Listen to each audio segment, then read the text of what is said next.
It's time for the Dog and Chicken Show.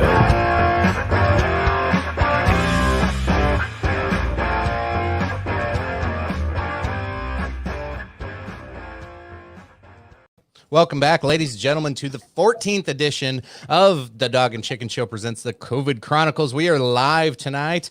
Real quick, before we get into our guest panel of fun and excitement and talk about drinking games and all that, make sure we're like, share, subscribe. If you're on Facebook, make sure you look up Big Buck and Entertainment. If you're on the YouTube, there we go with the Bernie impression again. Make sure you look up Dog and Chicken Show. Also, Revolutionary Wrestling Podcast as well for some of my broadcasting partner shows, and then also have our own little deal set up with locals.com. So you can go to dogandchickenshow.locals.com, and it's like a little private Facebook just for us to communicate and share some extra stuff. Busting out a couple of, whoa, somebody's playing the show live. I'm going to... My bad. I just turned it down. Killing me. Anyway, well, so COVID Chronicles, you really just threw me off on that one. COVID Chronicles, this is where we break down kind of our life experiences week after week. Put your phones on silence. I can still hear them. Anyway, we'll get into our cast real quick. Started first with Phil. As always, Phil's my live partner. That's weird to say. Welcome, Phil. Welcome one and all to the Dog and Chicken Show. Extreme Edition. I am the man who needs no introduction, Phil KOE. This is, as you said, Chicken, the chronicles of this very interesting time in our lives. As I keep saying, and why I keep bringing it up, these are times that will be heavily scrutinized by future generations. So this is a document for them to parse through in future generations. And also, like you said, like, share, subscribe, not only the Dog and Chicken Show, but also the Revolutionary Wrestling Podcast. And Chicken, to your happiness, I'm making a super, super easy 2-ingredient cocktail tonight, so you don't have to suffer through it. It's just Crown Apple and apple cider in a fine equal parting. And other than that, gentlemen, we have much to cover tonight. Chicken, is there any particular topic you'd like to get into this evening? I'm gonna introduce our other guests. You know, it's not just me and you, Phil. Yeah, God, I gotta mute him now. I knew he was gonna do it. Len, welcome to the show. Well, how's it going, brother of mine? I have to apologize for the video going. I thought you still had my mic muted, so I was like, I'm gonna jump on the video so I can make sure I share it and all that other stuff. And yeah, my bad. I didn't intend to sabotage your video. But, killing me. Just killing me. just bad. But hello to everybody who is watching, and be sure to keep interacting with us over here and ask us some questions, because it's either that we're just going to talk about the same room, shit every night, and I'm just like to keep her going. So. Yeah. Kevin, welcome back. Second appearance on the show. Hello, uncle of mine. Yes. I'm here. Kevin, you wanna introduce tonight's drinking game? Me and you kind of came up with it pre-show while we're waiting for everybody else to jump on. Well, if anybody says the words mask, pandemic, or any reference to ye old Tiger King Joe Exotic, we will be taking a drink. That includes Carol Baskin jokes and all. Yeah, that bitch, Carol Baskin. That bitch, Carol. But I was about to say, that bitch, Carol Baskins, is going to be the phrase of the night. Come on. And so there's our first drink. In the comments say that bitch, Carol Baskins. There's another one. I decided to upgrade my drinking utensil there, Lynn, to match the spirit of Guinness. There you and go. check that shit out. Check that shit. Perfect. When you measure your drinks, you ain't got to worry about having too much. Awesome.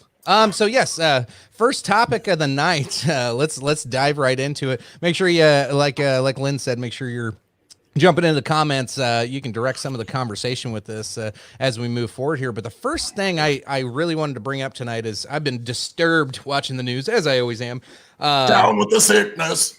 Yes. But more so with our liberties and what's being talked about at the highest levels of our government right now. Dr. Fauci is the most dangerous man in America right now. Dr. Prove Fauci. me wrong. Dr. Fascist. I mean, I just call him Dr. Fasci. You know, it's a nice little medium between the two. It is kind of funny to watch him go. Well, he's the one guy that seems to constantly contradict the president, and I don't know how he's gotten himself into this sort of. He's like the Oracle of Delphi or something like that. Like he is just so. He's not to be questioned. His word is from God's lips to his mouth. And I don't understand that because he was the guy that was kind of jumping around. Are masks good? Are masks bad? Do we use masks? Do we not use masks?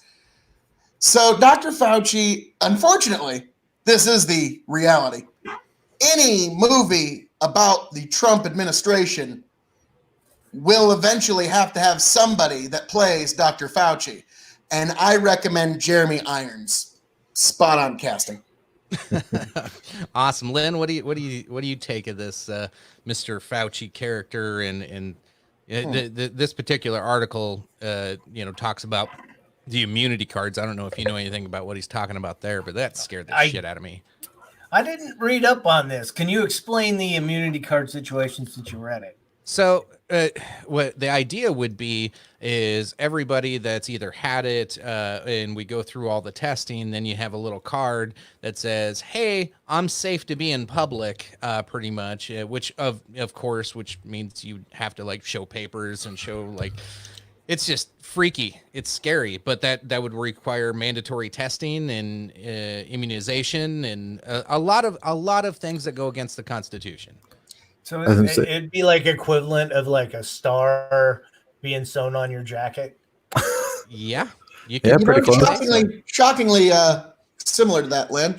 I was actually going to bring up the fact that my grandfather was a World War II veteran. He actually was awarded a Purple Heart in the Battle of the Bulge. And one of the things that he was always vehemently opposed to, he was one of those classic FDR-style Democrats. He was vehemently opposed to the idea that in America, you need to have your papers with you at all times. And here we are arriving at the day, and it took us less than 3 weeks, the point where there's people that are getting ready to accept the idea that, do you have your papers with you, citizen? That's some pretty scary Soviet-style shit there. Yeah, it's creepy. Kevin, what do you got on it? What's your take with all this? I mean, they might as well just start microchipping us. We'll have to get, Okay. we'll have to get scanned in as we go. And it's like, were you cleared for coronavirus? Nope. All right, get out. So how far would I hate to say I know what Tony would say, but if Tony says if it's the law and the government says we have to do it, I'm just going to go ahead and do it. Like I'm not that guy. There's the difference between sensible laws that genuinely are for your protection or whatever, like don't resist arrest because then you're just going to get fucking beat up or shot or whatever. But when it comes to like you like agreeing to give away your rights because they want you to, or they say that's what you should do to make everything smoother, then it just kind of like is one step away from them starting down the trail of, oh yeah, we're going to start keeping that now, even after this is all over. Yeah. They're not going to release any power that they obtained through this crisis. It's like when Caesar got put into power. It was an emergency power that was granted to him, and after everything was done and over with, he just kept it, which is why he got assassinated by all of his parliament members. Too brutal. Exactly. Yeah, even the Patriot Act, that is an act that one could argue has lived past its usefulness just a little bit, and yet it just keeps going and going. It's like former President Reagan said that a government program is the closest thing you will find to eternal life on this earth. Nice. I got a few comments coming in about the shirt. So Dakota says he has the same shirt I'm wearing with a direwolf instead. And Amanda asking what it says. It says, I drink and I know things. It's a Game of Thrones shirt I found. I think I found it at Target. I don't know. Drinking. Shop at I thought it was Target? Oh appropriate my for the God. show. I really thought it was appropriate for the show. Do your overlords know you shop at Target? Hey, I'm just gonna go ahead. I'm gonna go ahead and say, Carol fucking Baskin. Bastard. Reminder really to anybody good. just joining. None of you in the comments bring up Carol fucking Baskins either. Otherwise, we have to drink. That's another. All right. Whenever you goad the crowd like that, it always works out in your favor. Yeah, I'm sure it will, Phil. Way to go. Anybody watch The Lion King since we can't talk about the other animal?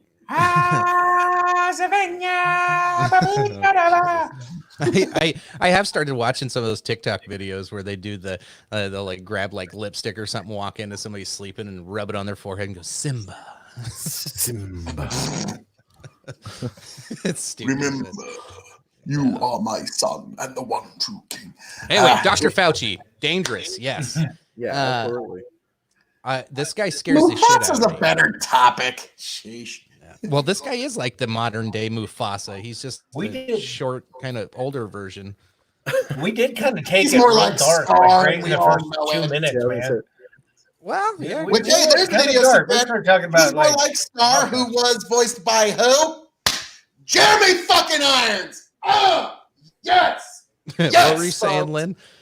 Bringing that shit all the way back around. We took this down like a dark rabbit hole right away, right at the beginning. We were all talking about like, getting scanned in and fucking let's see your papers and fucking just living in this like shitty society already. But that's kind of like, man, let's get a little more positivity up in here. Shit, that's all I'm getting at. we can be It'll positive. get better but the more we drink. we can be positive, but what he's asking for is essentially what that would lead to is basically all of us getting patches, whether or not we've been immunized or have coronavirus or don't have it. And it's just a dark path that the country doesn't need to go down. No. Okay, at Lynn's request. Maybe we'll come back to it. Happy. We could talk about The Lion King. I like the digital remake wasn't that bad, honestly. I didn't watch it. I apologize, chick. I mean, they did good for using CGI instead of just sticking with cartoony like reactions to actually show emotion. Well, there we go. Carol's a bitch. Ah, damn it. Well, there's another drink. Thanks, Sissa. That means you have to drink too, Melissa. Yeah. Better be playing along at home, folks. Yeah, you participating, lady. Yeah. You must do it. So here's probably a lighter side of thing. Kevin, you're the one that brought this up. What all have you looked into? The Air Force puts Lockheed Martin's laser weapon to the test. Yeah, apparently they've like tested it and it works on vehicles and it can, fuck a vehicle up or fuck people up, but it's apparently a fully effective and operational laser. And the thing I saw that was tagged alongside the article was a meme following it right after, and it was Emperor Palpatine saying, "Fully operational, you say?" Nice. So, like, yeah, I imagine you shoot this laser at a car, it's just going to go right through the fucking car and disable it. Yeah, or it's is just like it's basically no, it's like a laser beam, and it's like used to apparently like disable engines. So if you shoot it at a vehicle, you can hit it right in the engine block and just punch a hole in it. This is a crazy time for that meme I shared with you guys a few weeks back when all this shit first started was, hey, if you have a conspiracy theory friend, you might want to check on him because he's not doing okay right now. When this type of shit keeps coming out, like that's a direct energy weapon. That's a fucking scary proposition they've been talking about for years. Like there's conspiracy theories that's what brought down the Twin Towers was a direct energy weapon. Alex Jones vindicated again. We're gonna have Alex Jones was right again. We're gonna have some clone troopers walking around soon. Years ago, and we all talked about how he was out of his fucking gourd, and then what do you know? Here we go. Okay, fine. Here's a little energy. In the defense of everyone who thinks he's kind of out of his shit, he kind of admitted to it on the Joe Rogan podcast already. Yeah, what did he say on there, Kevin? Joe, I'm gonna be a little honest with you. I'm kind of retarded. Yeah. Direct quote. That's not Kevin saying that. That was well, it's kind of like when Joe Rogan makes some really objectionable jokes. He'll like kind of look around at the crowd and go like, "These are all just jokes, people. I don't know what the fuck I'm talking about." Okay. So, Yeah. Expect each one of us to say that at one point during our time here on the COVID Chronicles. Well, I mean, frogs are making us gay, so Alex Jones must be onto something. Gay frogs. Yeah. Well, Gay that one frogs. was the one that made me laugh the most. Is he's like, "You're turning the frogs gay," and then everybody gives him shit about that. And then a couple of years later, I'm sure, Chicken, you could find it. There was an actual big paper that came out like, okay, all right, there's chemicals that may maybe sort of a little bit turning the frogs asexual, and maybe a few of them a little tiny bit gay. But Alex Jones is still an asshole. Like, I've noticed that's kind of how it's I always thought prefaced. Alex Jones got it from Jurassic Park, because isn't that how they were able to like seed the DNA, was they used gay frogs? Like, wasn't it No, they- asexual frogs or something at Jurassic Park? Well, they used frogs, but then it turns out that frog can like change its like sex if it needs to. If there's like too many of one, it can change to the other to actually reproduce. Yeah, So it's you not that it's followed it gay way closer frogs. than I did, but Hey, I pay attention. All right, I like movies. It don't was know a if you see- transgender frog. Exactly, Yeah. but by its own hand, it did self-surgery. awesome. Yeah. awesome. Well, Not only did it identify as a female, it just became one. and That's how then it works. Whatever you identify as, you have to was, be. human animal Crimeas. That they're making human animal clones to do whatever. And then, okay, yes, there's labs that are kind of cloning mixes of humans and animals that are only a few cells big, but okay, yeah. Yeah, isn't China cloning shit right now? Like, Everybody's China. cloning shit. Oh, China. sure. I thought that was like a big deal. Like the first like, I'll have to look it up. I think they did talking I shit. think a sheep was the first animal successfully There cloned. was- yeah, but I thought they were doing something Dolly. on that. I'll have to look it up. Yeah, it was Dolly. Yeah, God, Oh. how old? How long Yeah, ago that's- was that? that's That was been like a the long time. I 90s. think that was I was 08. like, I think it was 08 that they. I wasn't even driving when Dolly was a God, thing. dude. Yeah, it was a long time ago. That's all I know.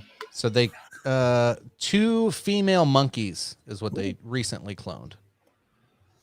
So yeah, I'm not full of shit. I knew there was something else. Question of the day. This is probably I saw sent out stimulus checks today. Anyone get one? I believe that's supposed to be digital or electronically deposited. It's based off of whatever you requested for your taxes filed from the Last year. previous year, from last year. Yeah. So if you requested direct deposit or mailed to your house or whatever, then they'll do that exact same thing for the stimulus check. Yeah. So Kevin, what are you going to do with your COVID bucks? Save it. For what? Travel Toilet paper. to yeah. For one roll of toilet paper, I'll spend $1,200. No, moving to England, so I need to save up. Might be a while, sir. Yeah. Yeah. Be Boy, patient with your money. Yeah. I was like, hell I of could a buy a time to wanna lot of. do international travel, sir. Might buy a gun. I don't know. There you go. What are you gonna gotta do buy with a it? boat, and you can just you can take your boat over there. Ooh, that's true. They can't stop me if I'm on like a little dinghy. I'll just show them yes, the passport and be yes, they like, can. "I'm coming in. They're Please let arresting me." people on wakeboards. You aren't. Then what are you going to do with your self-isolated. COVID bucks? I don't know if we talked about this last time you were on or not. Who, me or Yeah, herself? Lynn. Is your name Lynn? Well, I think I said hookers and blow last time. Yeah, that's right. That's But, right. Yeah, just straight up hookers and blow. But I, to be honest, I'd probably just keep it just in case shit gets weird. I got to make my house payment. I got to pay my bills. What do you That's mean if basically shit all gets I'm gonna- weird? Shit's What about this already is weird, not man. weird? Shit gets even weirder. How's that? All right. The internet. Yeah, shut I'm always down. I'm always the type of guy that's always prepared for shit. So That's far a I've been lie. pretty good. I've been pretty decent. Yeah. Sorry, but we got plenty of food in the house. Got plenty of shit tickets. I got plenty of beer in the fridge. Yeah. Still going out shopping and picking up my necessities, but I still have my little month-long stock. We're good. We Got a didn't freezer full of discuss what meat. we're all drinking tonight We're good. either. Ooh, yeah, that's a good idea. Lynn, what are you drinking? None other than the Mighty Guinness. All right, we got a Guinness. What do you got, I like Kevin? the fact that Kevin's drinking out of some sort of animal horn. That's very, very Viking. What are you I'm drinking? drinking Guinness out of said animal horn. So Huh. Nice. And Phil, you had the concoction of apple crown and what else? Crown apple and apple cider. No other sweeteners because Crown apple is plenty sweet. You don't need anything else. And it's quite delightful. Tony and I tried this a couple weeks ago, and he actually went out and got himself a jug of apple cider just because he liked it that much. Nice. Huh. I'm going to try to tape or finish off this bottle of Dalmore. It's about time to go buy me a new one pretty soon. So, I picked up 2, so I'm good for a while. I got my big old ball of ice in there, so that'll get me by for a while. Nice. Good stuff. That's how you know it's fresh. Yes. Fresh and clean. Fresh and clean. Fresh and so clean. Yes. Let's see. I do have a couple of comments. This one is kind of funny. I don't know. Listen, this is they'll be able to see your pale skin in a storm, Kev. It's my friend John Rader, and I'll fuck you up, John. Listen, if you want someone on the podcast, that man right there, John Rader, he has the deepest voice ever and is meant for radio. One of those sultry... Oh, he does. And he's meant for radio, but he doesn't use it. And I always give him shit for it. Got one of those deep, like he does 50s doo-wop band voices. It should be singing. It's like Rick Astley when he started singing. You didn't expect it, but then you're like, all right, that's him. All right, let's do it. I accept. Awesome. We're gonna let you accept. Well, what other stories do you guys have? Because all of my news articles are just grim and scary and terrible because it's all about. I know I pointed out to you about Ben Shapiro's sister. Okay, let's take a vote on here. No, I get it.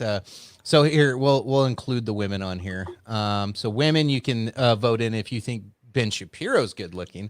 But I think the question is hot or not on his sister. And why does his sister look like a doll? This is a creepy, weird. Every picture I click on, she looks like a mannequin or something. I don't know. Or a robot? I gotta say, I still give it 10 out of 10. She's beautiful. She's got two amazing diamond things above her head. Yeah, that's fucking awesome. She's got 2 great assets going for her.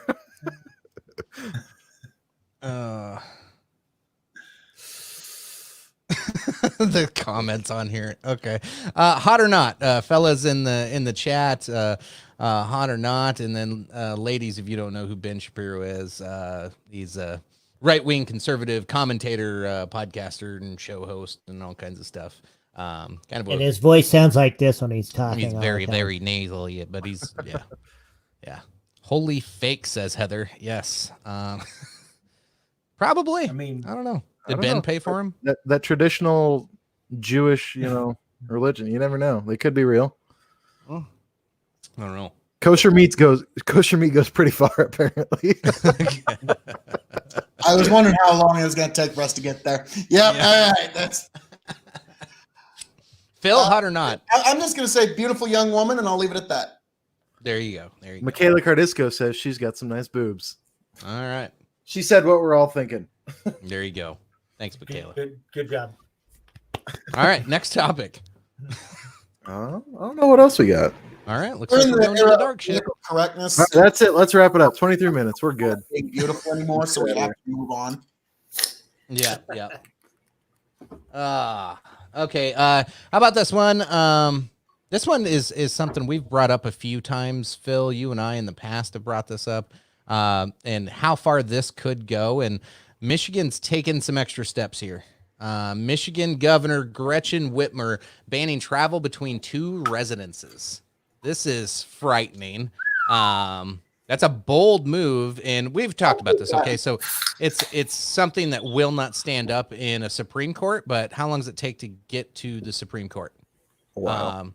Yeah, so until you get to that point, they can do whatever the fuck they want now, and you're seeing it with local government, city municipalities, just I don't know, doing a lot of dystopian shit. Apparently, by the way, real quick, with our previous discussion, Aunt Melissa says Ben is drool worthy for Ben Shapiro. Oh yeah, I don't know if you see that. Oh wow. Well, didn't she make out with Joe Rogan once? She is. Little did everybody in the whole world know my sister made out with Joe Rogan. Awesome. I'm sure That's she's it. really appreciative of letting that one out there. Yeah, she's like, you motherfuckers Yeah, said that. yeah. What the? Yeah. Out of your live podcast, I can't believe it. I can't believe this. So anyway, People. well, it's not like she can come and do anything about it because the government won't let you leave houses and go to Come another house. So. fight us. Yeah. Put them up. Put them up.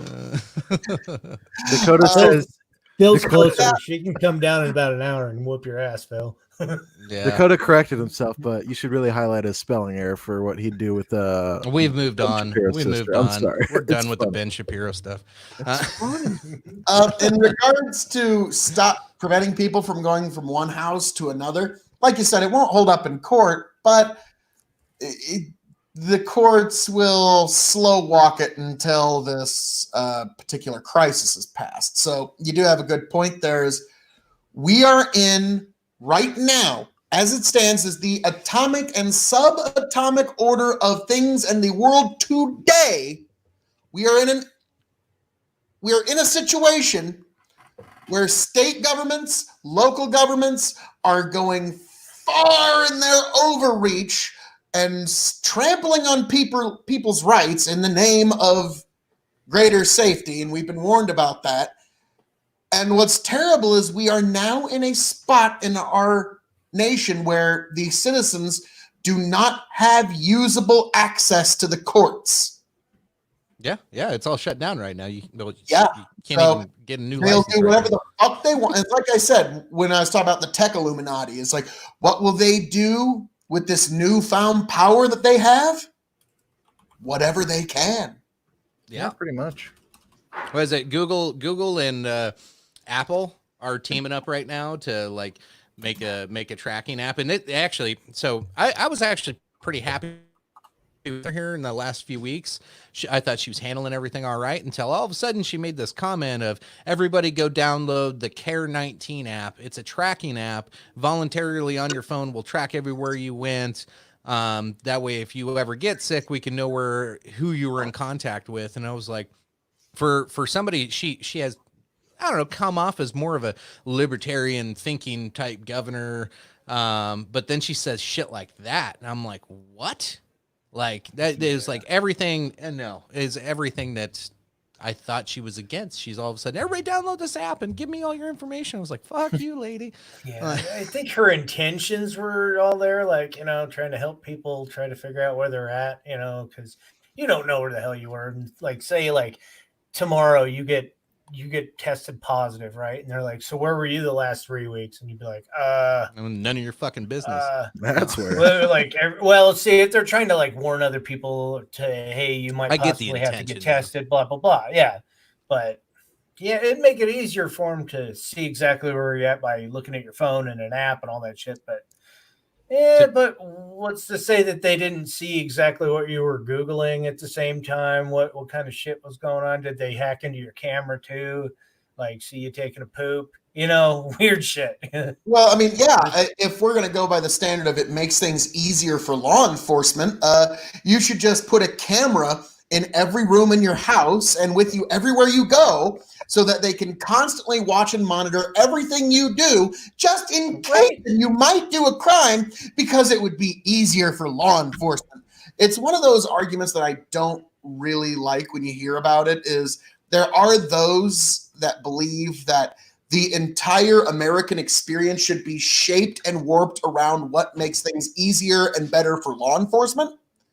And I understand if you're in law enforcement, it's a tough job, but there is a point in a citizen's day when their business with the state has come to an end, when they are just their own individual person off to the side. So the idea that we need to bend the entire American experience around what's easier for law enforcement, I don't really see as a valid. I'm not saying that's what you're putting forward, Lynn. I'm just kind of attacking an argument that I see quite a bit when we get to this point.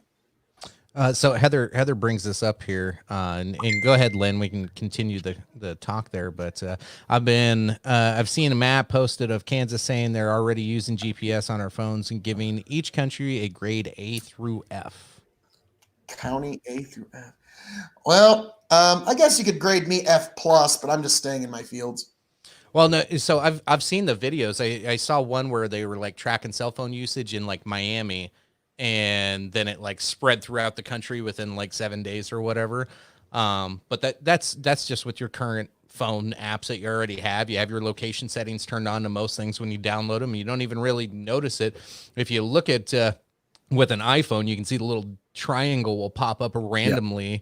And that's one of those apps is trying to locate you and figure out where you're at for one reason or another. And they're just pulling that data. You share that data you don't even know you're sharing it because you didn't go in and change all your settings.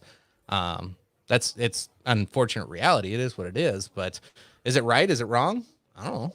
Yeah, it's you can either with location stuff, it's if you want to go through any of your apps, you can either do it to where you only use your location when the app is on, or just not have the location for that app at all. And you can go into each individual setting for those apps, by the way, and turn that off for anyone who's concerned about their location being used. Yeah. For those of you that aren't tech savvy, just go into the settings on your app. I was and actually just just about say to read this. location on, off. Put that fucker to off, and you'll be good.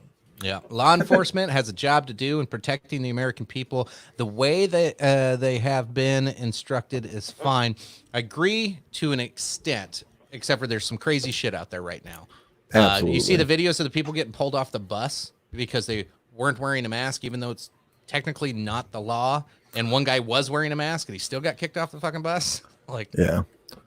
There. With a lot of the mask enforcement stuff, it seems kind of sketchy, especially when people like that, like if you can't physically find someone or arrest someone or like do anything of the sort because it's not a written law. It's not put into effect with the Senate, local government, or anything, but people are still like behaving like it is. And it's just kind of like ridiculous that people would just allow whatever's put in front of them as to be like the written thing, and they have to follow it no matter what. Where if you don't have a mask, one, because they're on back order on almost every single site you go to or in any store you go to, and you need to go out and get supplies and you don't have a mask, no one can apprehend you or fine you because it's not a law. You know who's hoarding them all? Carol fucking Baskins. You son of a bitch. I almost said it all the way too. Well, all right, Phil's been wanting to talk for a while. I can see him like trying to get in. Melissa, what I'm saying is, I understand what you're saying. Yes, law enforcement has a very hard job to do. But what I'm saying is there's often this argument of if we were to just do X or Y or Z, things would be so much easier for law enforcement. And to me, that's not a valid argument, because there are rights of private citizens that do need to be considered. So the idea, to me, it's just the idea that the entire American experience should be bent around what makes things easier for law enforcement is invalid. And I use the idea of there could potentially be some sort of horrible, heinous crime going on in someone's house right now, as we speak. And if there was cameras in everyone's houses and everyone's rooms, why, by golly, we would be able to prevent that. We would have the evidence, and we'd be able to get after them, and we'd have all the things we'd need to get right after that son of a bitch who did that heinous crime. But if you're to the point where you're monitoring every single American citizen with everything they do at every single moment, then the crime becomes much greater. The crime against the American people is much greater than any one particular individual crime you could pick out. And I will drink. And I will drink. Yeah, that's a good drink. I think she wins the argument because she made you drink. So it's like a V for Vendetta, how they have the like trucks going around different areas with surveillance equipment, monitoring every house for specific keywords or like anything that could like be misconstrued against the government or like officials. Like that level of scrutiny and monitoring is like completely unnecessary. Like everyone just needs to follow the laws that are already in place, and then everything should be fine there. So Edward Snowden. Yeah, bro. That's a whole toast to Edward Snowden. That's a whole nother. We all know the truth. That's like a 4-hour podcast. Me and Phil started talking about Edward Snowden. But would you mind pulling up the next comment by Melissa Chicken? Yeah. So she writes, the rights of private citizens apply to the educated, not the dumb idiots making horrible mistakes or horrible decisions. Because most of them are probably, to her point, they're probably on parole or probation, so their rights are restricted. But well, that's fair, but you can't. No cop, unless they see the ID or run it, can know that.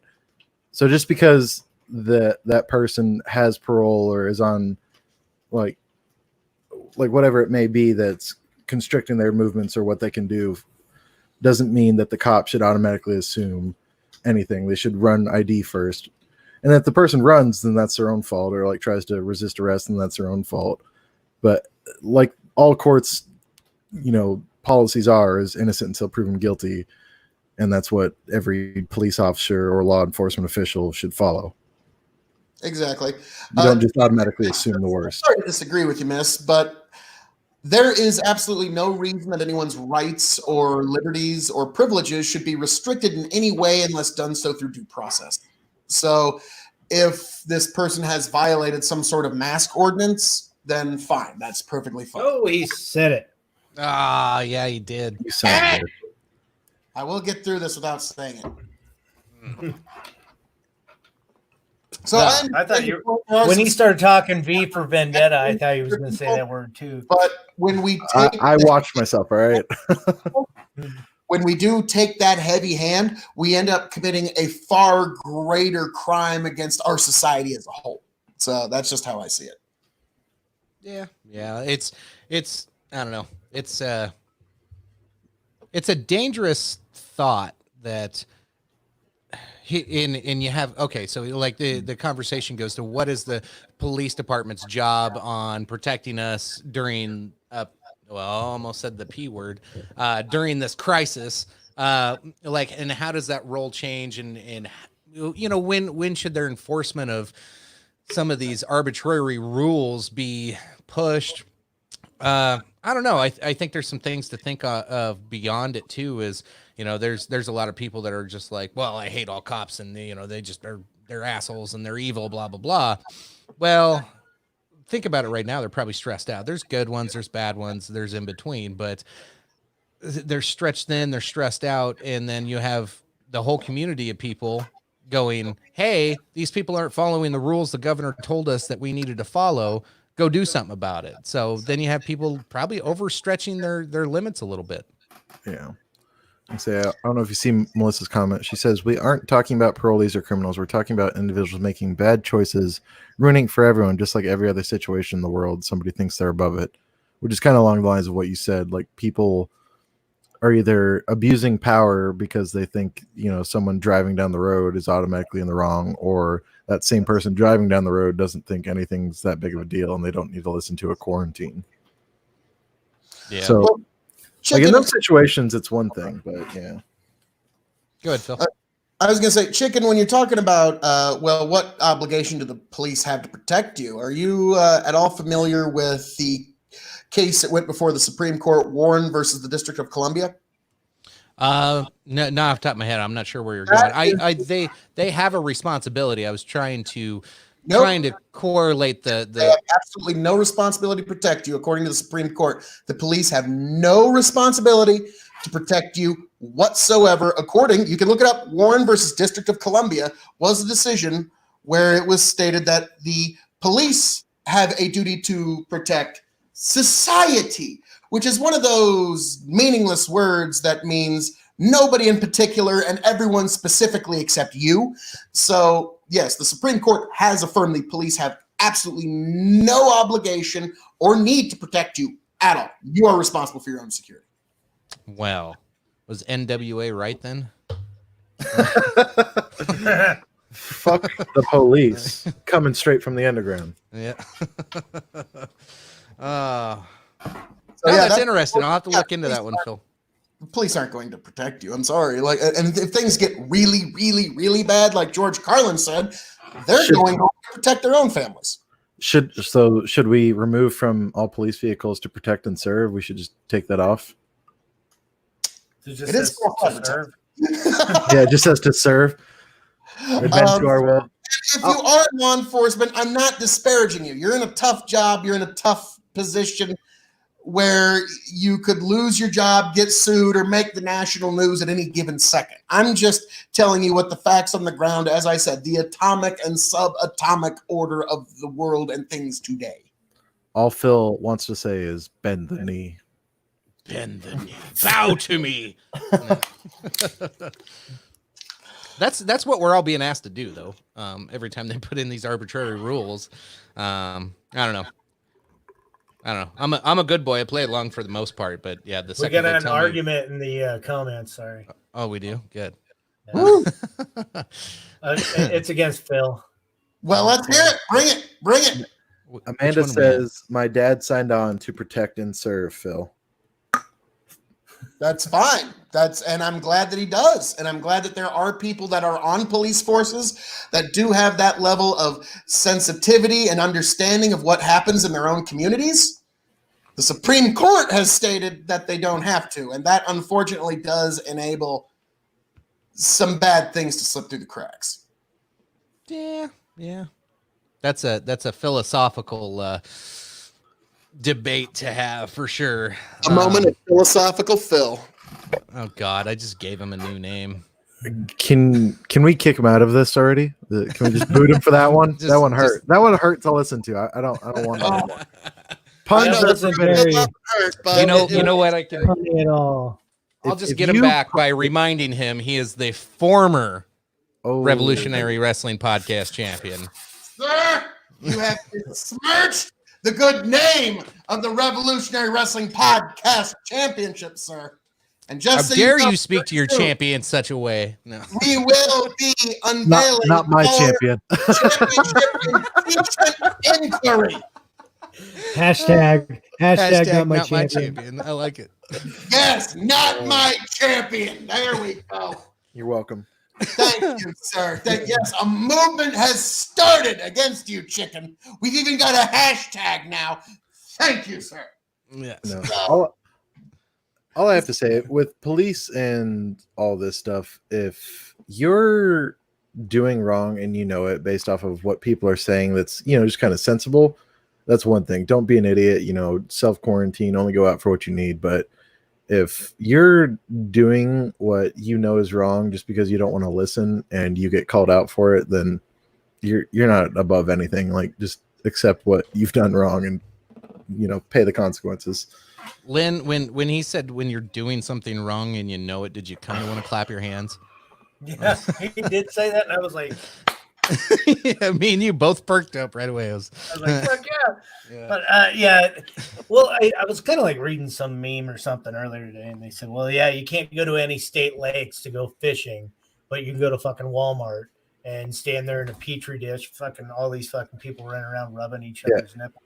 Yeah, instead of going fishing by yourself with 0 people around, go to Walmart to buy your food where there's 800 other people trying to fucking hoard toilet paper or hoard meat or hoard milk or whatever the fuck it is. Go do that instead. That's better for you. Wherever I go, everybody's trying to hoard my meat. You get out too. We're done. Problem. Hey, I figured since we're doing puns and weird shit, I might as well just. No, I just told Phil, no puns or dad jokes. You get out if you try to use them. Oh, that wasn't a dad joke. That was that was on par with a dad joke. Philosophical Phil. Oh man, no, that's a dad joke. For that one, Jesus, Carol. Phil, you drink. You drink for that one. You drink. We're all drinking. We're all drinking. Aaron Strauss can. Amazing idea. God, I'm almost done with that. I'm gonna have this Dalmore finished. Trying to take advantage of me or something. All right. And then stupid by the end of the hour. Thanks, Aaron. We got another one. Ah, damn it, Aaron! What the fuck? That's what you get, Phil. All right. What do we got next? Back to the show. All right. Let's see. What's show? Yeah.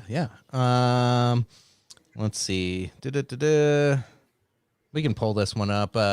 Heather says, long story short, sheriff in a neighboring town told his officers he wants no one sitting in their jail during this crap. An officer got hit by a drunk driver, and the sheriff gave the driver a ride home. Well, that Is that goes. confirmed? I would send them to prison, not just let them sit in the jail. But hopefully the officer's okay. But like that level of acceptance to avoid close contact with people is a little ridiculous. I would still, if it's a serious crime like that, DUI and hitting a sheriff, you're going to prison. I don't give a shit. So is the relaxation of some laws to enforce some of these arbitrary laws, or not even laws, just regulations? Like that's fucking insane to me. I don't know. Phil, thoughts? It is fascinating. I don't know if you guys have noticed. Is it just me, or have the speed limits gone up like 10 to 15 mile an hour everywhere we go? Yeah, the police are not arresting people for what you would call arbitrary laws at this point. There's really, like in California, they are not even going to arrest you for simple drug possession. Like, it's just not going to happen. They're not even going to bother with it. Well, one, they shouldn't anyway. I mean, besides like the crazy stuff like methamphetamine or crack or whatever is going on, but like stuff like just drug possession, speeding, stuff that doesn't really affect anyone but the individual, especially in this time when no one's on the road with speeding individuals or anything like that. Like, you know, who gives a crap? The cops shouldn't really care. They should care about just the emergency stuff or the critical things that involve people's lives that affects others. Yeah, it's strange. I get they're trying to keep the resources freed up and all that. Don't want to have a whole bunch of people in the jail, but yeah, if you're endangering somebody's life and causing harm or anything, yeah, you should still be just yeah.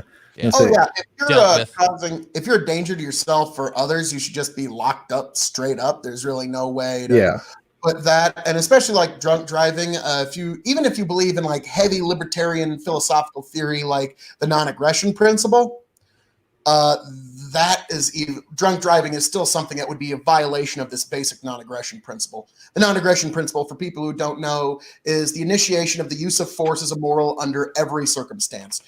Self-defense being the exact opposite of the initiation of the use of force, because you are defending yourself from an initiation of force. So that's the non-aggression principle in a nutshell. And even under that philosophical framework, drunk driving is clearly a violation of it. Well, with like stuff like escalation of force when it comes to, you know, running into people with different situations, like I feel like that's kind of important. Is just like if someone has a knife, you don't pull your gun on them. You're supposed to try and apprehend them before that. Like you don't just go to the next 3 levels without anything else getting in the way. But yeah, I don't know. I think Heather kind of said it though. She says she'd rather have the police that are overprotective right now than people who are accepting of DUI and hitting a police officer, which I kind of agree with. I'd rather have someone who's like, yeah, just get home, or if you did something wrong, we're gonna take you to prison because you were drunk driving and hit a police officer. Now, if the guy's just swerving on the white line a little bit and he comes out and he blows a .09, that's reasonable for the officer to give him a ride home. I think in that instance, I think that might be a little more reasonable. But if he hit a police officer, that's violent. Yeah, that's violent. Now, normally, under normal circumstances, no. But in these extenuating circumstances, I could see if an officer pulls a guy over, hitting the white line just a little bit, and he blew a .09. Yeah, well, that's one thing. But if he was drunk enough to slam into either a police officer on the street or a police officer's vehicle, the man needs to go to prison. But if it's just a dude who's bobbing back and forth, like you said, yeah, just get him out of the vehicle and drive him home, and then he'll find a way back there the next day and get his vehicle. Lynn, what are your thoughts on Travis's comment? What's the opinion on drug dealers? Yeah. Go ahead, Lynn. Well, keep them drug dealers away to, 6 feet away. Just throw the drugs over. Yeah, just toss it over and I'll pick them up and I'll throw your money later, No, drug dealers, a lot of the low-level ones are probably normal people like everybody else, just trying to make a buck, probably don't have a job, so they're making money the only way they know how, by selling a product that people like. I don't like it, but oh well. Kevin? I'm saying they're higher ups, the cartel motherfuckers that, like put tires over people and set them on fire. I think those are bad people. But yeah, usually your lower end drug dealers aren't, too bad. Yeah. Kevin, thoughts? I'll agree with Lynn. Like low level people who just buy a bunch of weed and then sell it to their friends or people they live near. Like who gives a shit? As long as it's not like meth or like heroin, like stuff that can like physically affect your body and mess you up. Like marijuana, I don't really like. Whatever, just make it legal all over the place already, so no one has to listen to it anymore. But I like cartels and stuff like that. Like that's serious. Like if you're getting to the level where people kill people to make their process happen, then that's kind of over and beyond what we should accept. But just a dude selling weed for whatever to his friends, then I don't really care. Yeah. Phil? I believe we actually have 11 states with legalized drug dealers as of right now. So we have 11 states with legalized recreational marijuana, and actually in many of those states, they're considered essential businesses, as essential as grocery stores even. So apparently our federal government's opinion on drug dealers has shifted significantly. So that would be my take on it is, we now have legalized drug dealers in 11 states, so apparently a bit more libertarian bent. And also, Melissa, no, that's not what I'm saying at all. I'm saying in these extenuating circumstances, if you do find somebody that is at the margins, barely violating the laws, maybe just see them to their home. That's because if we just take everybody that's marginally breaking laws into jail, we are going to cause this contagion to spread further. That's what I'm saying. I think you'll cause more chaos too, and people, I don't know, people are already on edge, and the more you hear about people getting thrown in jail or locked up, and it's a game that not only we're having to play at home of giving up some of our rights, whether we are or not, or if we're just playing nice right now. I think it's kind of a relationship we have with law enforcement right now. We'll play nice, you play nice. Like, let's get past this shit. It's kind of what it feels like to me. Yeah, yes, I mean, we are all in these communities together. Let's get through it like we're one big community. I think that's I actually seen a Facebook post, or no, it was an article which was talking about a Facebook post, but it was like in Detroit or something, and it was from the sheriff's department or whatever. They're like, "Hey, criminals, please cease crime during this pandemic, please, because we need to free things up." So it kind of goes to my point though, is like, hey, I play nice, you play nice, like let's get through this shit together, guys. And by the way, I said the P word, so. I already drank ahead of time. You see that? Lynn's ahead of the game. Yep. I remember the one time when we had to drink every time someone coughed. That was tough. Yeah, I named that episode "Don't Cough." Yeah, that was rough. Yeah. Yeah. I don't know if you saw what Travis said. Doctor Who, don't blink. Yeah. I'll go back to let's see. Travis. What did he say? He put, so drug dealers are good guys, cops are bad guys? No, that's not at all what I think any of us are saying. We're just saying drug dealers of marijuana, no one cares. Like, do your thing. Cops that do the normal right thing, like, that's fine. But anyone who's going above and beyond what they should be to just kind of like get in people's lives, like cops who are just apprehending people just because, like, that's kind of ridiculous. But like, I nobody's saying anyone's a good guy or a bad guy. We're just saying that right now the police don't need to pull over every single person who does 5 over or 10 over. They need to be worried about actual life-saving crises. I think is the plural. Save them as a resource during Kevin, for when they're going to be needed. Say this, but I couldn't have said it better myself. I got you. You heard it here first, folks. Phil concedes. No, nobody's saying like, oh, cops. No, not saying that at all. That's a wild mischaracterization of what I'm saying. I'm saying that now we find ourselves in this point where everybody has to have a bit more of a communitarian approach. We all have to come together and help one another. And yes, in terms of drug dealers, there are some fucking scumbags out there. I will fully concede that. But what I am getting at is the definition of drug dealer in the last 5 years has shifted. We now have legalized drug dealers in 11 states and more coming every day. So I understand, like, if you were to be talking in like the 1998 to 2003 frame of reference, then yes, what you're saying makes perfect sense. But we've now the Overton window has shifted. There we go. Got it. Yeah. You had to push that one out there.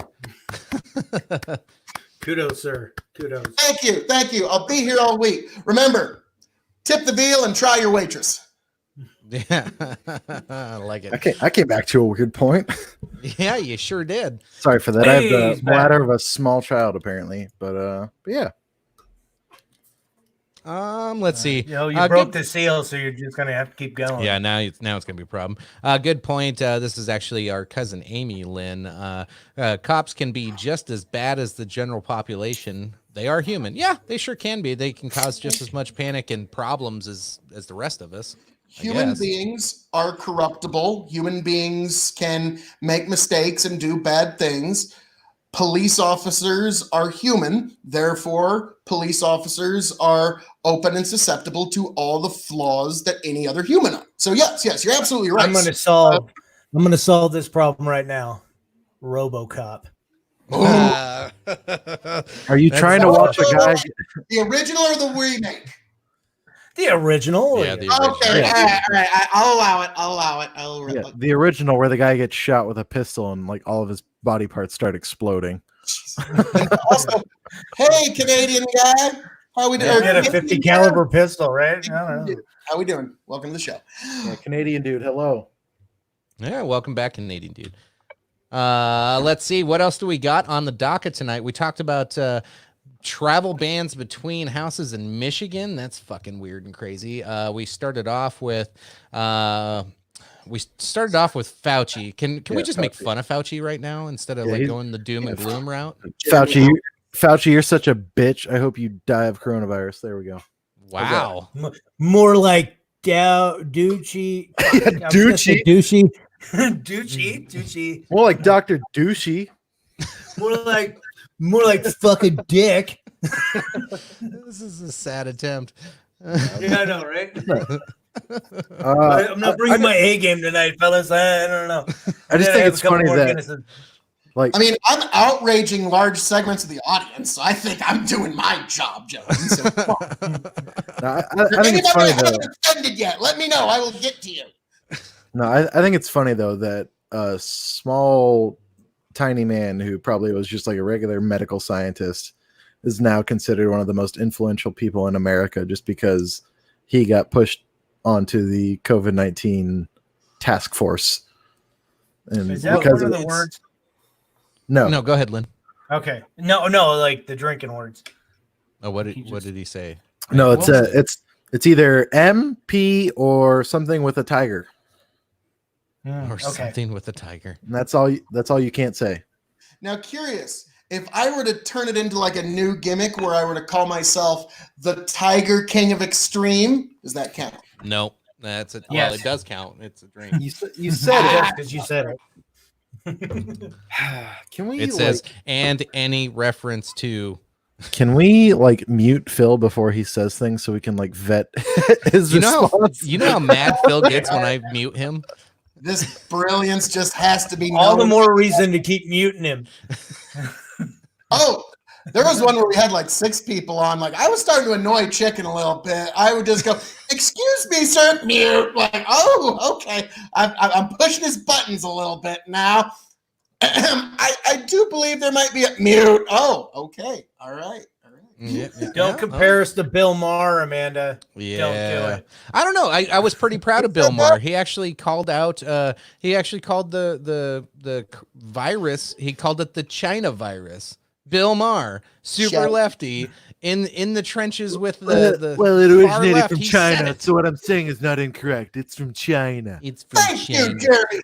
Leave feel alone. He misspelled. I don't think he misspelled anything, Phil.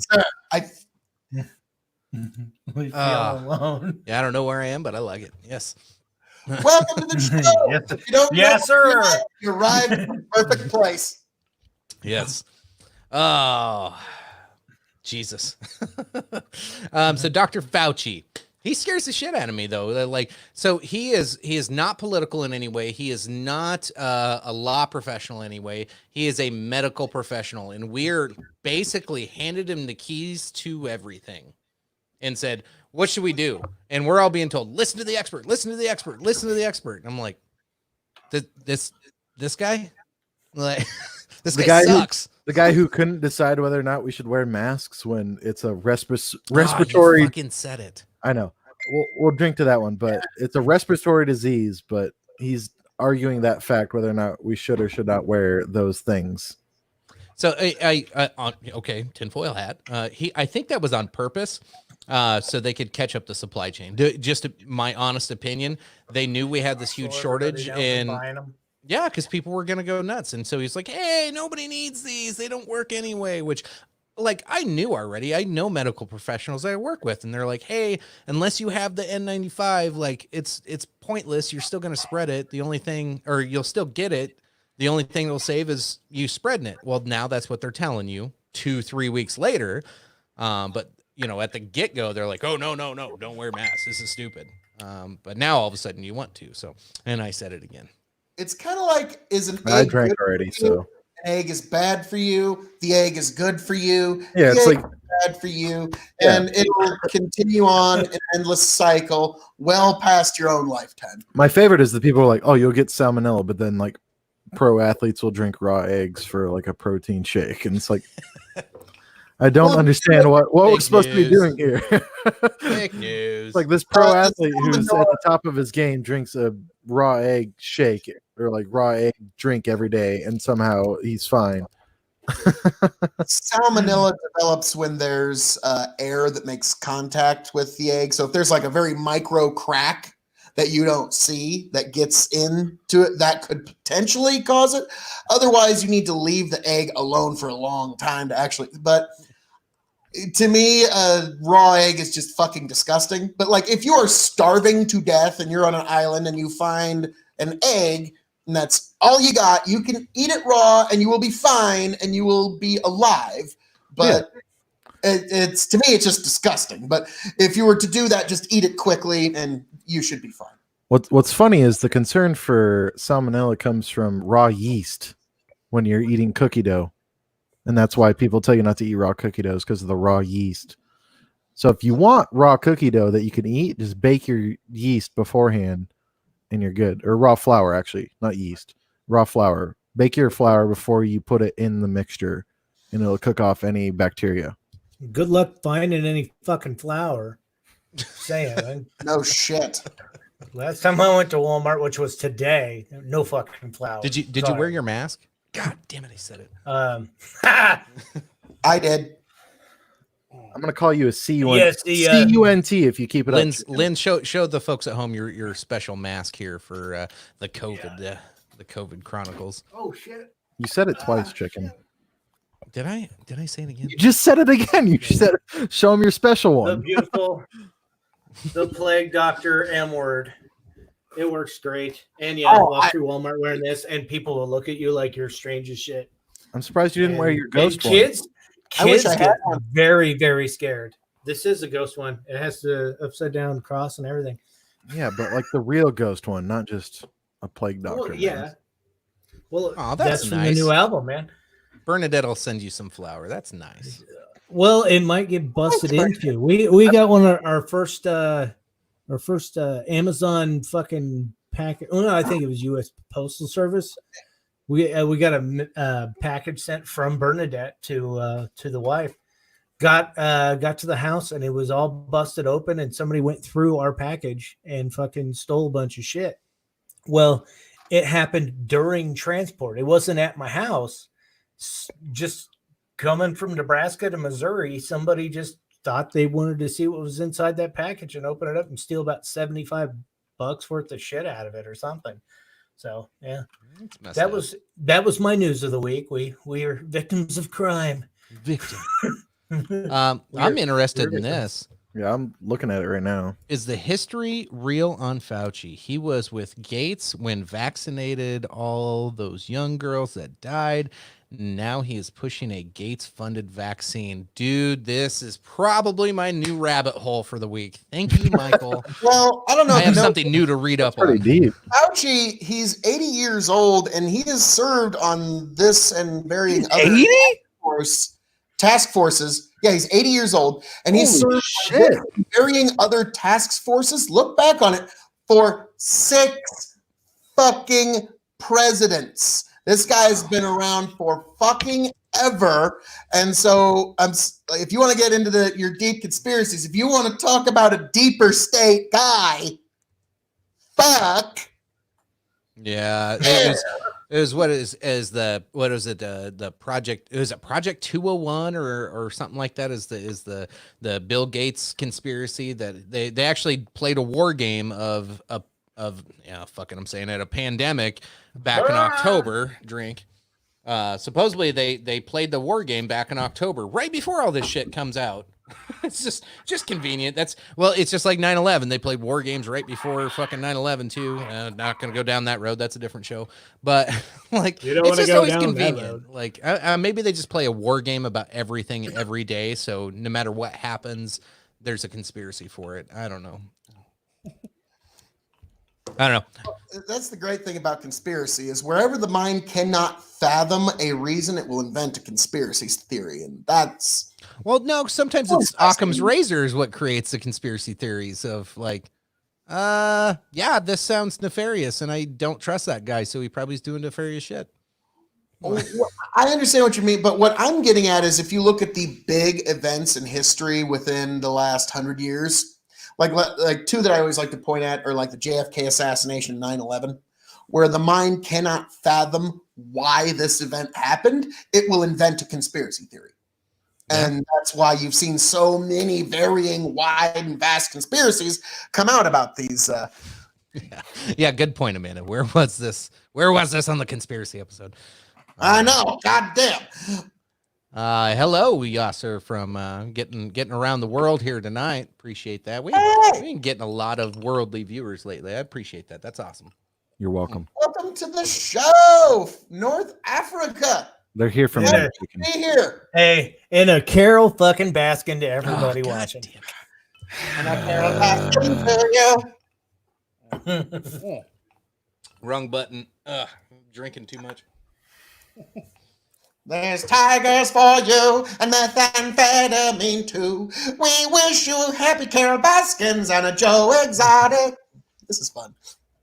I have finished off the Dalmore. You're trying to get me to finish my beer, huh? Can we mute him yet? Or is that? That's okay. When I win some of these bets, started singing. You knew, yeah. You knew. as soon as some of these bets that me and Phil have, as soon as I start winning more of them, just like I took his belt, I'll win some more of these bets, and he's gonna have to buy me a bottle of Dalmore pretty soon. Like it's all coming. Like it was Booker's bourbon. That's all those Bookers. Okay, I'll take Booker's too. Yep. Good to see you, man. We made this bet over. Oh no, I'm going to be enjoying the sweet tastes of your Booker's bourbons. It'll be marvelous. Costa Rica, hell that's yeah. One of my wife's. Hey, howdy, Costa Rica. Welcome cousin-in-laws. I think Iran is a cousin or cousin-in-law. I forget, but I know he's family now. So hello, Iran. Good to see you again. Explain it in the comments, sir. Yeah, one of those. No, Iran's good people. Cool. Let's see. So we were talking about Fauci being a no down low dirty commie. Some bitch. I don't like the guy. I've never liked the guy. Well, he just seems like our rat-like. Bill Raskin sketch. Dr. Fauci is a son of a bitch. No, he just seems real rat-like whenever he comes on screen.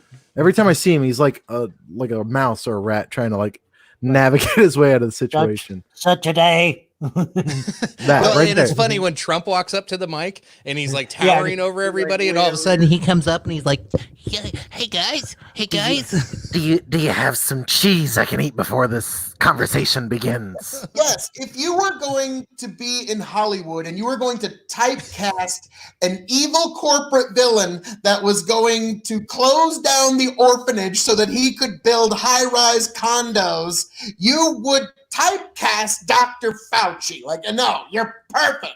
Him and So be the two guys you just take as the evil corporate overlords. We must destroy this orphanage. And I would say, why don't you cast Danny DeVito? There you go. I'll do you one better. Too many people like Danny DeVito. That's why you Vernon Troyer. Danny Trejo, just to throw him off. Danny Trejo. Yeah. Okay. With the shirt off, with the fucking, with the tattoos and everything. You'd be like, Machete is coming for you, coronavirus. Machete. machete. What about the big black dude from the memes that has his cock hanging out? Like, Oh God. it's just throwing y'all off. Now everybody's thinking about it, and you're like, son of a bitch. So You just made the whole it's podcast kind of like the is new. gay. It's like the new Rickroll thing, but it's with a big black cock. Like it's Vern Troyer is dead. That's right. Yeah, he died. yeah, Vern's dead. Melissa, way to make it sad. What the fuck? Wah, wah, wah. And he died of coronavirus. Did he? Well, Yes. right now, if you die of anything, That's Right the now, way if you- statistics are being read. if you die of anything right now, you will be counted. Abraham Lincoln was not killed by John Wilkes Booth. That Coronavirus. is a conspiracy, sir. He was in fact killed by coronavirus. Yeah, So, those gunshot victims over in Iraq and Afghanistan. Coronavirus. No, it's To like be- we to joke be about fair, it, but it's John real. Wilkes Booth sneezed on him and Yeah. hit him in the head. It's Hey, that's a like chemical warfare, right? That's a biological attack. Don't you knocked his joke. knocked his top hat right the fuck off. oh, damn. Gotcha. That's it. So no, it's we're making light of it, but right now they like this was deemed a conspiracy theory by CNN and MSNBC about we're overplaying the death count of coronavirus, but no, they are. Anybody they've CDC set up guidelines for doctors to just say, I can make an assumption that this person died of coronavirus, and you can write it on their death certificate. And like you see interviews like doctors saying, I've never seen guidance like this before. This is crazy, but this will take us down another rabbit hole, and we can talk more about this later or next week. The hospitals are going to get $16,000 for anybody who's uninsured that have coronavirus. Okay. Now, if you get put on a ventilator, they're going to get $32,000. There was a New York Times article the other day, or NPR, I think it was NPR put out an article the other day saying people are being put on ventilators that don't need to be put on ventilators. They're like rushing them through and just ventilating everybody as fast as they can. So this is what happens when you mix medicine and money, is you get bad decision-making from hospitals. And I'm not saying this is everywhere. I'm not saying that this is everybody's like, just going to, shove you on a ventilator if you go into the hospital. But there's some places where they're just saying, you know what, fuck it, we're going to make more money and they'll survive. So just throw them on there early. It's all paid for. Like, that's gross and crazy, but it's real. That for some reason that reminded me of Monty Python and the Quest for the Holy Grail.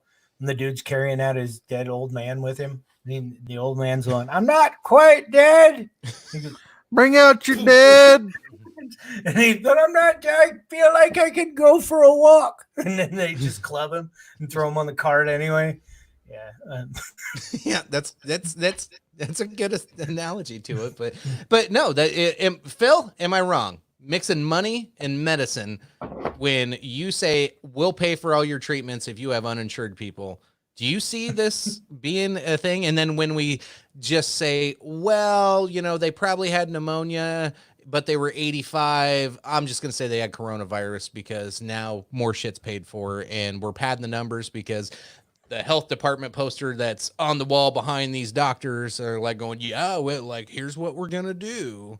Is there something to that, or am I losing my fucking mind and being a conspiracy theorist, tinfoil hat son of a bitch? No.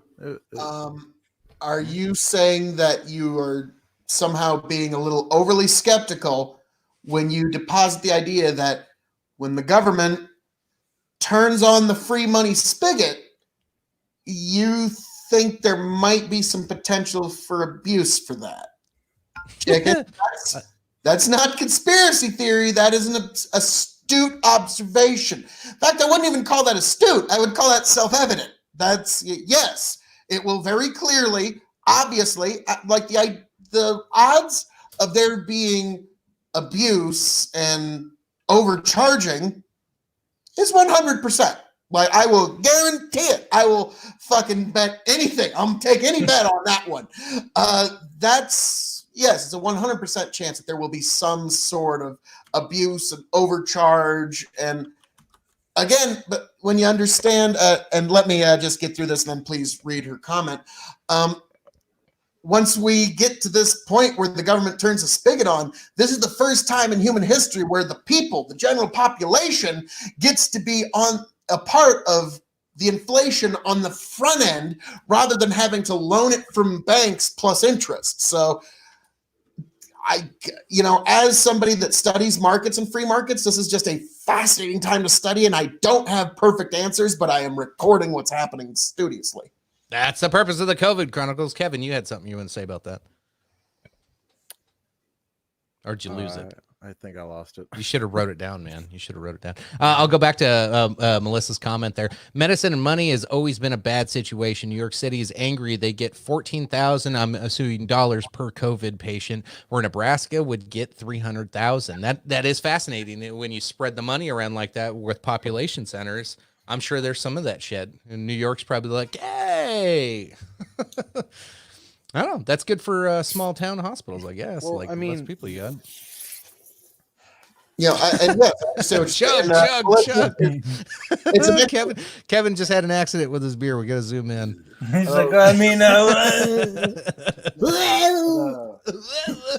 god, I can't breathe. And Melissa, you raise an excellent point about this does really demonstrate the diminishing returns of having a dense population. If you densely populate an area, this is one of those moments that it does show real diminishing returns, because as you're saying, like here in the farther spread out areas, we have more resource to dedicate to each COVID patient. Meanwhile, New York City, I mean, you've got the numbers here. I'm not going to dispute your numbers. You've done your research. I've often said that when people say that the world is overpopulated, that's probably not the case. It's more or less the case that you have 95% of the world's population trying to live on about 3% of the Earth's landmass in varying coastal cities. Yeah, well, China hid their numbers, and China's overpopulated. Fucking China. China's super overpopulated. China. But that's kind of what I was going to tag on there with Melissa's statement, is that you have New York, whose population numbers are through the fucking roof per the size of them. If they were to provide $30,000 per COVID patient, or $300,000 versus like $14,000, then like the country would go bankrupt trying to provide that amount of money per patient. Whereas Nebraska has, I think, was it like 1.7 million in the entire state, if that, I think is the number. And almost you're pretty close. But like to try and pay where New York has, I think 20 to 30 million people. It's like, yeah.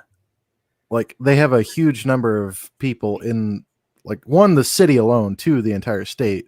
So to try and compensate that state per person that much would bankrupt the country even further than it already is. But Nebraska having so few people and so few cases compared to the rest of the country in the coastal states like New York, California, and Florida, and all the rest, where they can afford to give that much money to each patient. The COVID bucks are coming, folks, to everybody. big and small businesses and individuals alike, and All right. even those bastards that just put you on a ventilator. I hate to sidetrack this shit, but there's just something that's been burning me because I was watching Netflix, and since I can't mention that other show about the big cats, I'm gonna go ahead and say Longmire's now on there, right? Have you guys ever seen Longmire? I watched like the first episode when it first came out, but I never. Here's the premise. All right, he's this cop in Wyoming. All right, you know how populated Wyoming is. So he does nothing. That's what you're like saying. New York City, and well, that's the thing is every fucking episode there's a murder, and I'm like, all of a sudden Wyoming's got a fucking murder rate of New York City. It's like there's a murder every day, and he has to fucking solve it. It's like what the fuck ever. It's like Wyoming, man.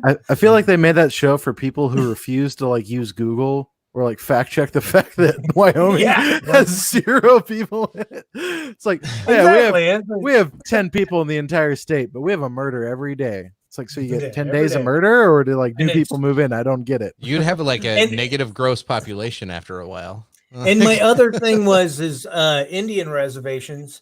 Do they call them the res like they do in the show? Because I don't know, it just sounds pretty lazy as like the writers of the show. It's lazy. We'll call it the res, yo. I feel like that's actually pretty accurate. There was a friend of mine in the military. He was Native American background, and he always like referred to the reservation as the res, or like he called them like when referring to girls who lived on the reservation, he called them res girls. So I think that's pretty accurate. So, but I can't attest to the rest of the nation. In that context, yes. So in South Dakota, we have reservations all over, and some of them call them by their town names, and some of them call them by their tribal names. So it's pretty diverse up here. Like we got a town. It was now I can't think of it off the top of my Sisseton. It's a little reservation town. That everybody refers to that area as Sisseton, but then there's also tribal areas where there's like a huge mass land where there's big old signs saying you're entering this tribe's land. And so, yeah, I'm sure the res thing is real in some areas, but are cigarettes cheaper over there? I don't know. I never bought them on the res. Tax free. Now you got me saying the res. This is Better call Longmire.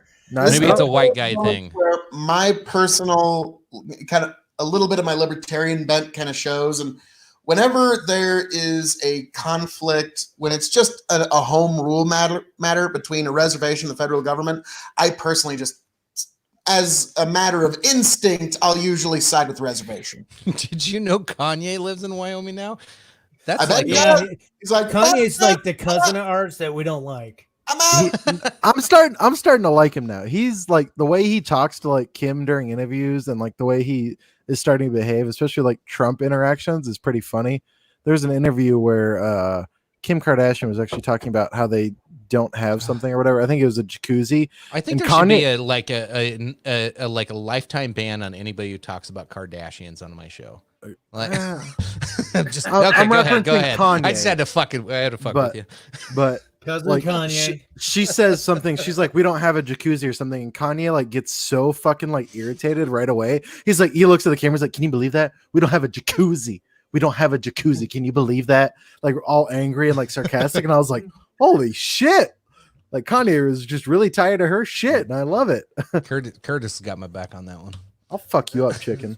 You can't leave your house and transport between two houses. You got to stay in yours. They got to catch me first. I'll get you. You got to cross 2 state lines to get to me. I'm gonna get you, bitch. I'm gonna get you. In the social distancing world, fist fights will be solved in like a game of Call of Duty and shit. Like get your VR headset, brother. Like I got a boxing game. I'll sneeze on my knuckles for poison damage.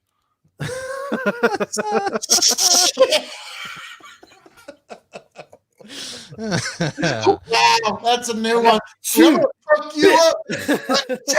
Where you going? Where you going, fucker? Where you going? Like, yeah, he's just running off. He sneezed on them knuckles. Come on back. I dare you. And this is what we do in a pandemic. Drink. Oh. Drinky winky poo. Woo. Boy, so I went back since I finished that Dalmar. I went back to that Little Bon Obey. or Oban Little Bay. Yeah. Yeah, it's about time to end the show. I'm starting to mix my words up. Oh no, the show's getting good. We're only an hour and a half in, Chicken. You got I at least know. 2 more hours. Yeah, we have just yet. This is not nearly for the COVID Chronicles. This is not nearly as good anymore after you've drank Dalmore for the last hour. This stuff sucks now. I'm gonna have to open up another bottle. I gotta try something new. You got some Blue Label on you? I have a small 200 milliliter bottle that I've had since Thanksgiving, but I don't think I'm going to get into it tonight. What's its name? Johnny Walker Blue Label. No, what's its name? Huh?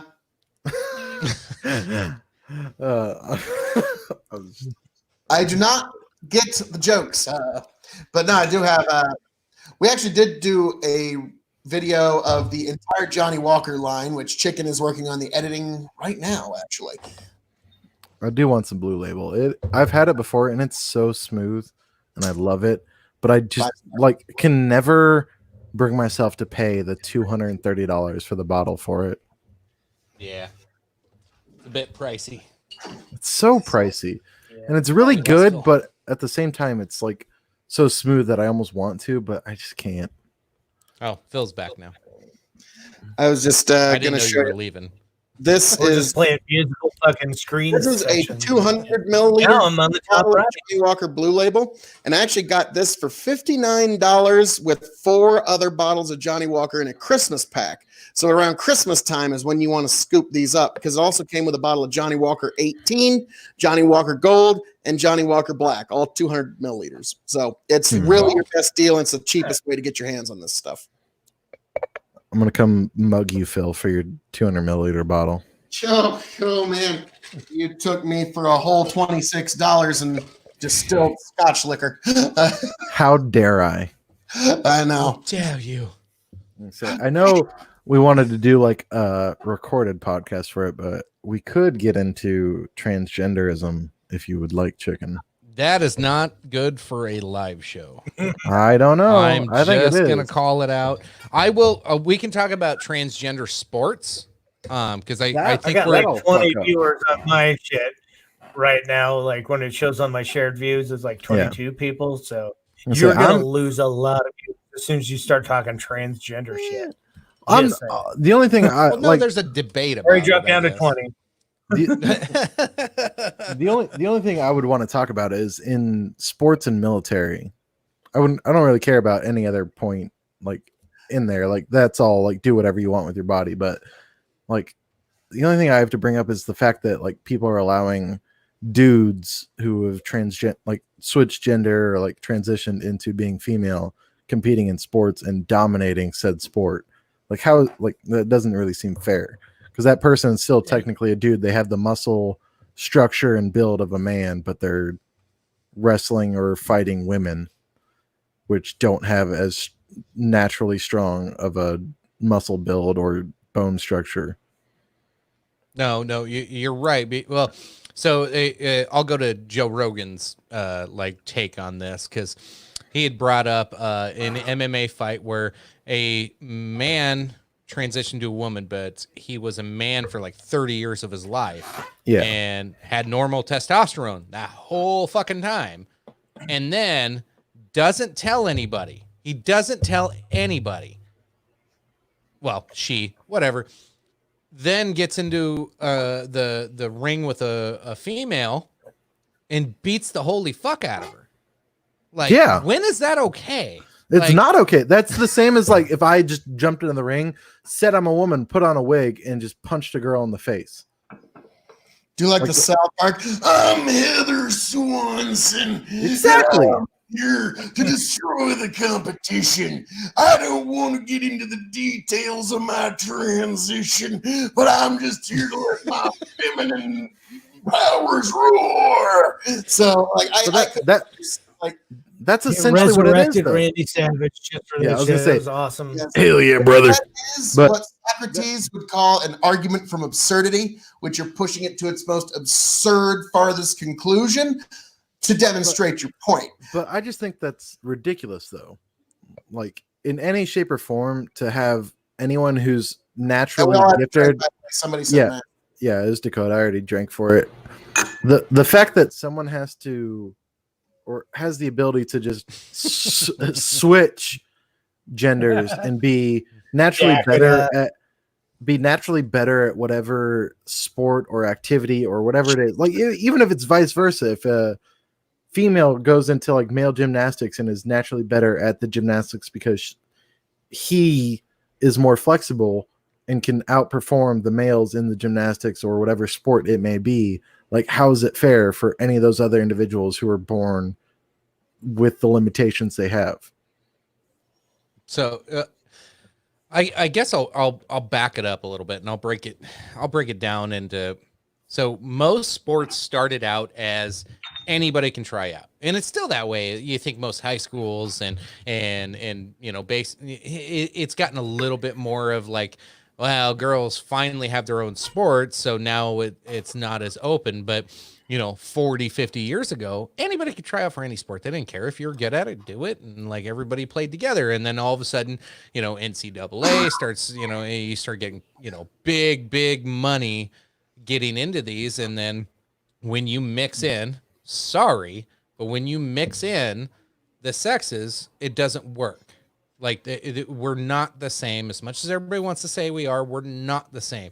Now, when you transition, there's a lot of things that happen. And I think that's probably my biggest argument with it is, I've seen arguments for and against of, if I'm a man and I transition to a woman, I can easily lose muscle mass, bone density, and be more feminine really quickly. Okay, whatever. You can fucking give me all the pills you want and make me do that. But does that negate who I don't know, like what I built up into that point? I don't know. It's really strange. It's fucking hot water. I don't like putting my toes in hot water on some of these subjects, but God damn it, we're doing it.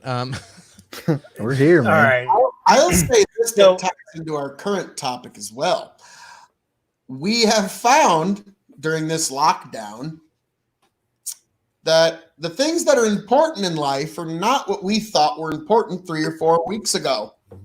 A sports competition, we've suddenly found out, it's not really as important as we thought it was. Good point. I don't care anymore. I just want sports back. Fucking bring them all in. I just want to see some fights, man. I want to see some fucking fights. If we've been talking about this transgender shit. You're gonna have the same fans. I think you're going to have a completely different fan set. And this was all called out like 20 years ago. Do you guys remember that movie, Joanna Man? The dude, dude went out for the WNBA and he just started dominated, dunking on motherfuckers. But it was a comedy back then. Now it's real fucking life. That's the weird shit. So that's the reality of it, though. Is that's what happens every time you you have the extremes. Jordan Peterson talks about this all the time. You have the extremes of the genders. So 99 men will be better at a certain sport, and one woman will be able to stand in that group. So you'll have your 100%. So there's the fringes on each side. There will be the one woman that does not take testosterone and is just naturally gifted and can stand with those other 99 men. Those are the exceptions to the rules, and those are the fringes. But then you start looking at the middle ground, which is the most of the population. When you put most men are around 6 foot tall, about 180 pounds, and then most women are about 5'4" and 130 pounds. Who do you think's going to win in most sports? Who's going to win powerlifting? Who's going to throw farther? Who's going to run faster? Who's going to jump higher? That's just the reality of the sexes, and that's what people don't want to realize. Now, there are fringes. Like I said, there are the ones that are exceptional on both ends of it. And it's a way more complicated conversation than I think we could really justify on here. But does that make sense? Like, there's room for it. There's room for the conversation of reality. But when you cross the sexes, though, that's when shit gets muddy, and we don't fucking know. This is new. This is fucking super new. It's, I don't know, like.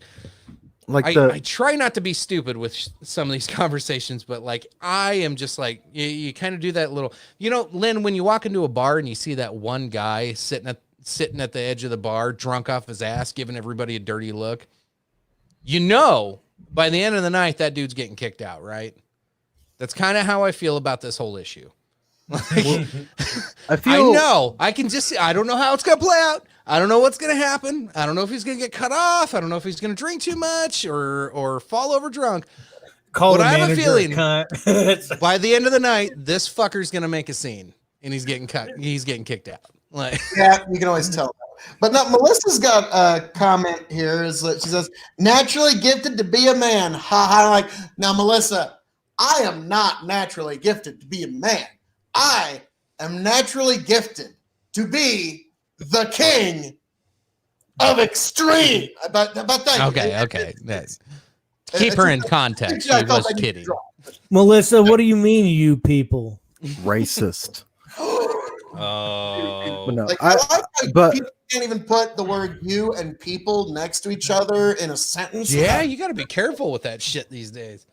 No, I don't know why it's like.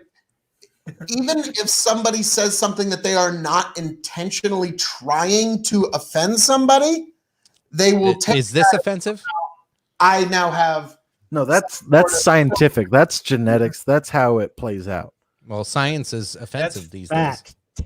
Well, Sarah, if science is offensive, you're an idiot. That's what that boils down to. Face like so much of a thing. Shit, how are we supposed to bullshit around that? God. All right.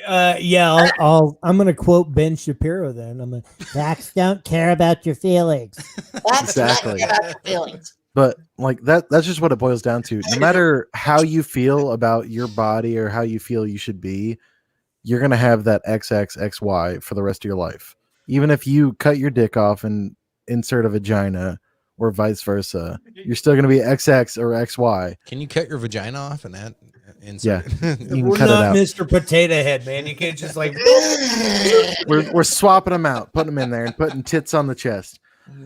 But it's just a fact though that like no matter what you do to your body physically, genetically and hereditarily, you're still going to be the same fucking person. You're still going to be a dude and you're still going to be beating the shit out of other chicks when you try to join a female sport as a dude transitioning. You're going to be naturally stronger. You're going to be that much better at whatever you're competing in.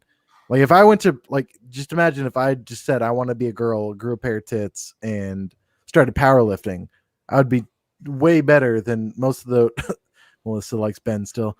I'd be way better than most of them like chicks in that field trying to compete. And it just wouldn't be fair. And the people who are trying to transition are either taking advantage of the fact that they can win or be good at that, or are that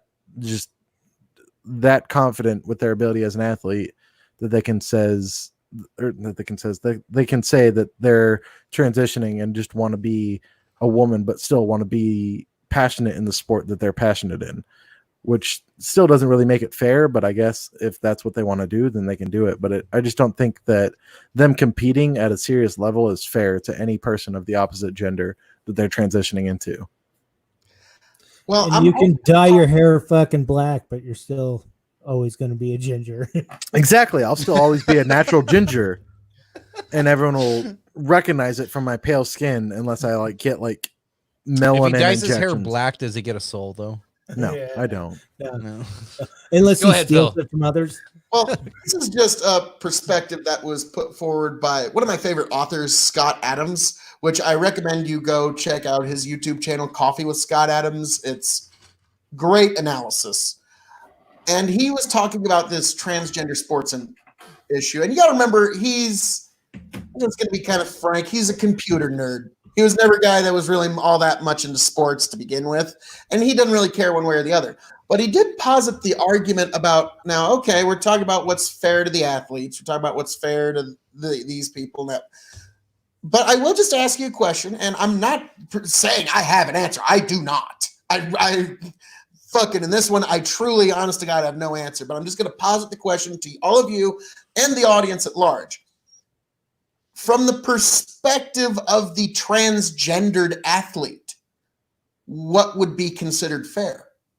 Because we're considering the population of all of the athletes that are, they're just the way they are, they're born the way they are, and they're just going to go that way.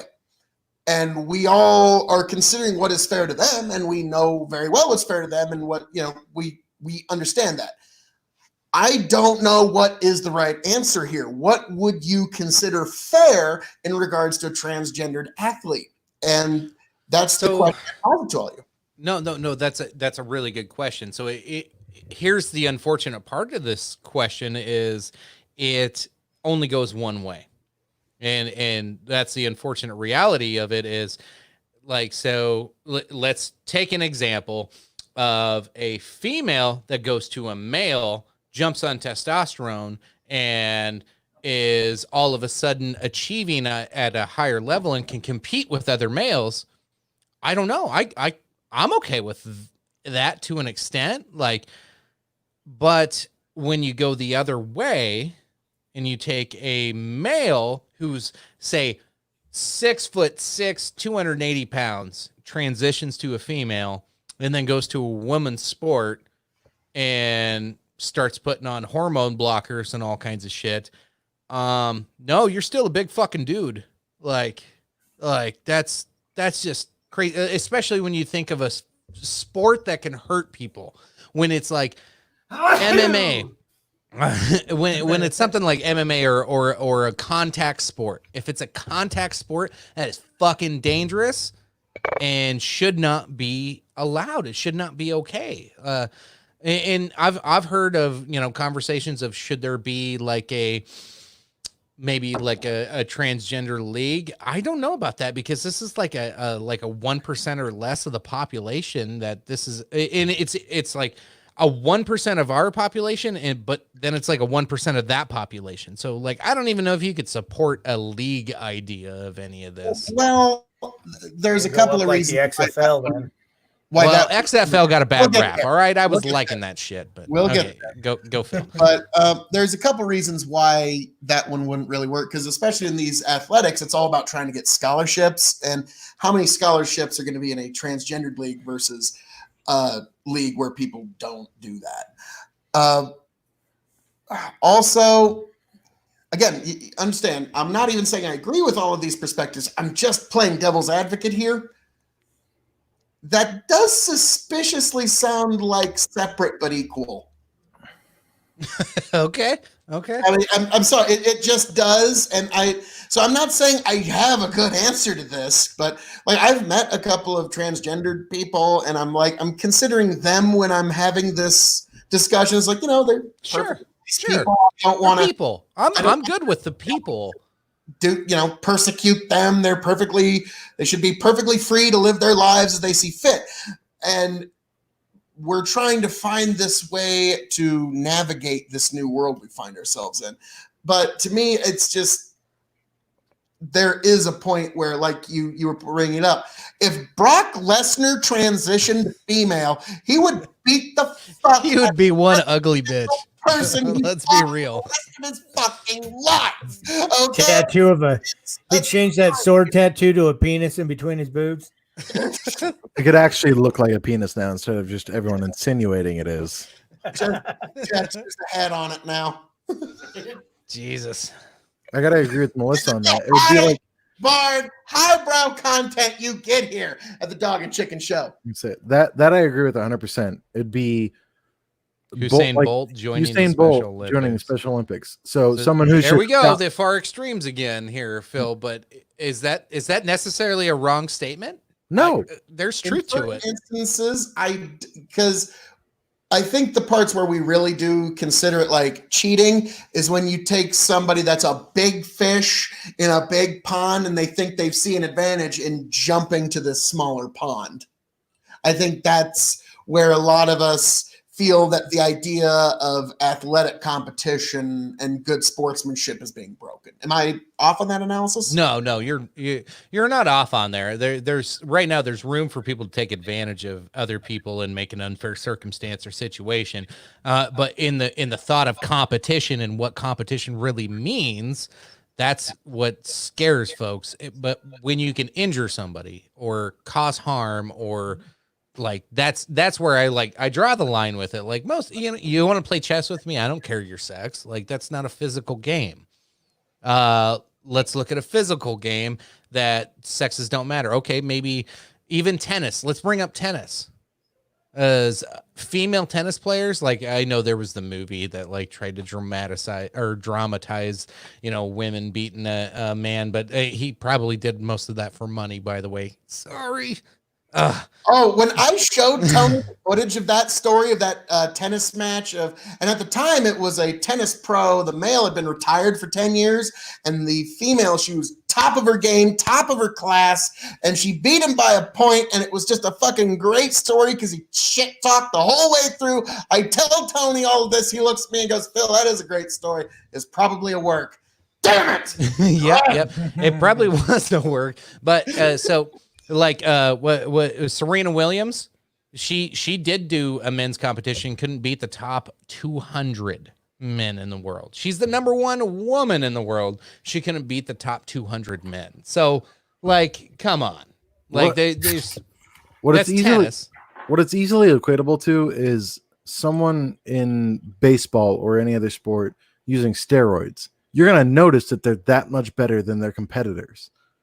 So it'd be the same thing if a dude transitioned to female and went to any female sport of his equivalent. He's going to be noticeably, or she is going to be noticeably better than any other competitor in said sport because of the prior build and genetics that he or she has ingrained in themselves.